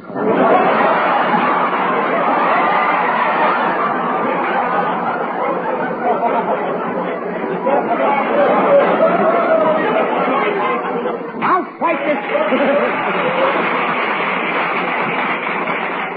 fight this case to the Supreme Court. Why don't you take it to a lower court? There's no S in a lower court.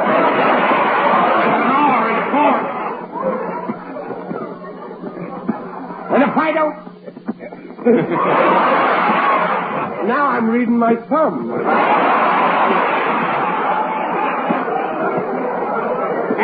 And if I don't get justice there, I'll go over Truman's head and take it to Mr. Anthony. Quit your yapping, shyster. How do you plead? I'm pleading Nike Prius, null contender, and Knox Vomica. The large economy charge. Quiet, you.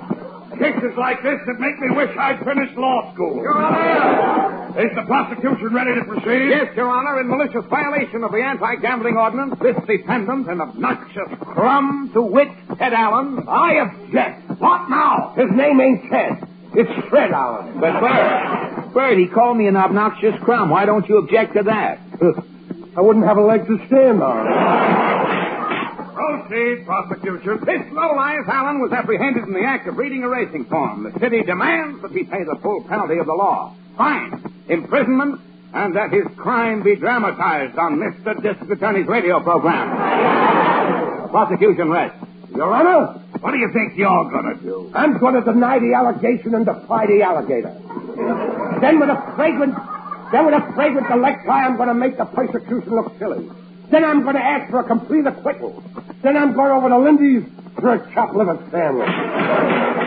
Quiet! What's your next move? I'm calling my client. Fred Allen, take a stand. Now, look, Bert. What are they trying to pin on you? Well, I'm charged with reading a racing form. Your Honor, I'll subpoena 14 kindergarten teachers and 2 people who listen to Red Skelton who will prove... And Allen wasn't reading a racing form?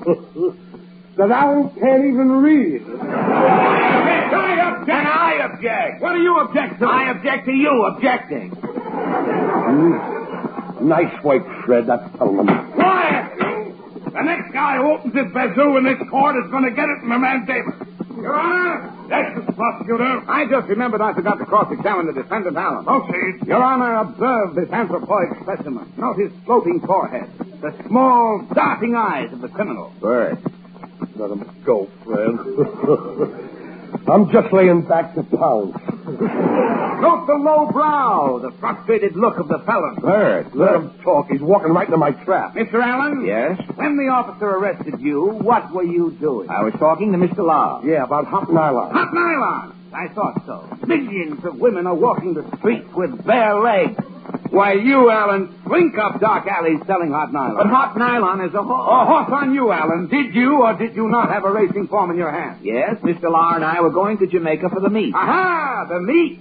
Not satisfied with selling hot nylon, you were hawking black market meat wrapped in racing form. Why, this is ridiculous, Your Honor. Quiet, you chiseler. Your Honor, this criminal Fred Allen, obviously the head of a nationwide black market and nylon hijacking ring, is a threat to our country's economy. Bert, say something.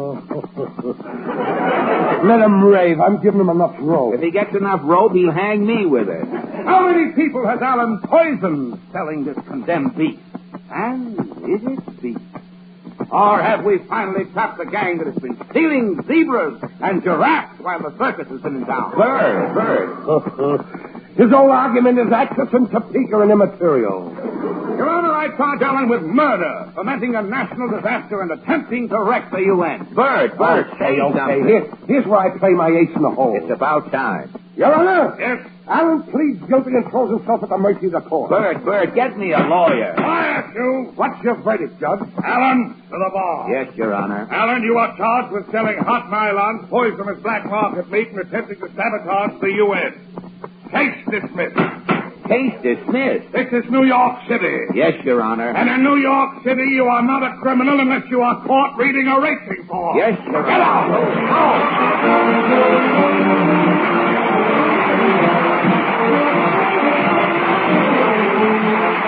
Now, Kenny, with a word for the many. Over the teacups every day, you'll hear the praise of Tenderleaf T-Balls. They're the largest selling T-balls in America because they are better in every way. Yes, it's when the teacups come out when you're ready for tea that the personal, practical advantages of these better T-balls show up at their full value. Finer tea, richer flavor, greater convenience, more appeal. Yes, even to the eye on sight. Because they're famous for flavor Tenderleaf brand tea put up in crisp, white, clean, tasteless filter paper packets.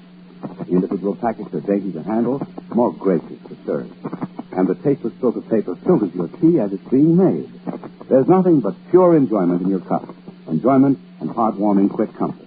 When you need quick comfort, drop one Tenderleaf T-ball in a cup, dip in boiling water, and there's your tea.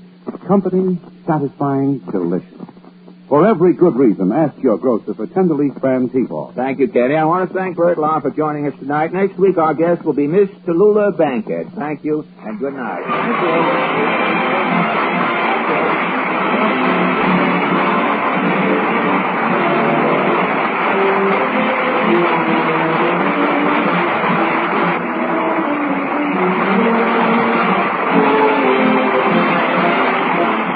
NBC, the national broadcasting company.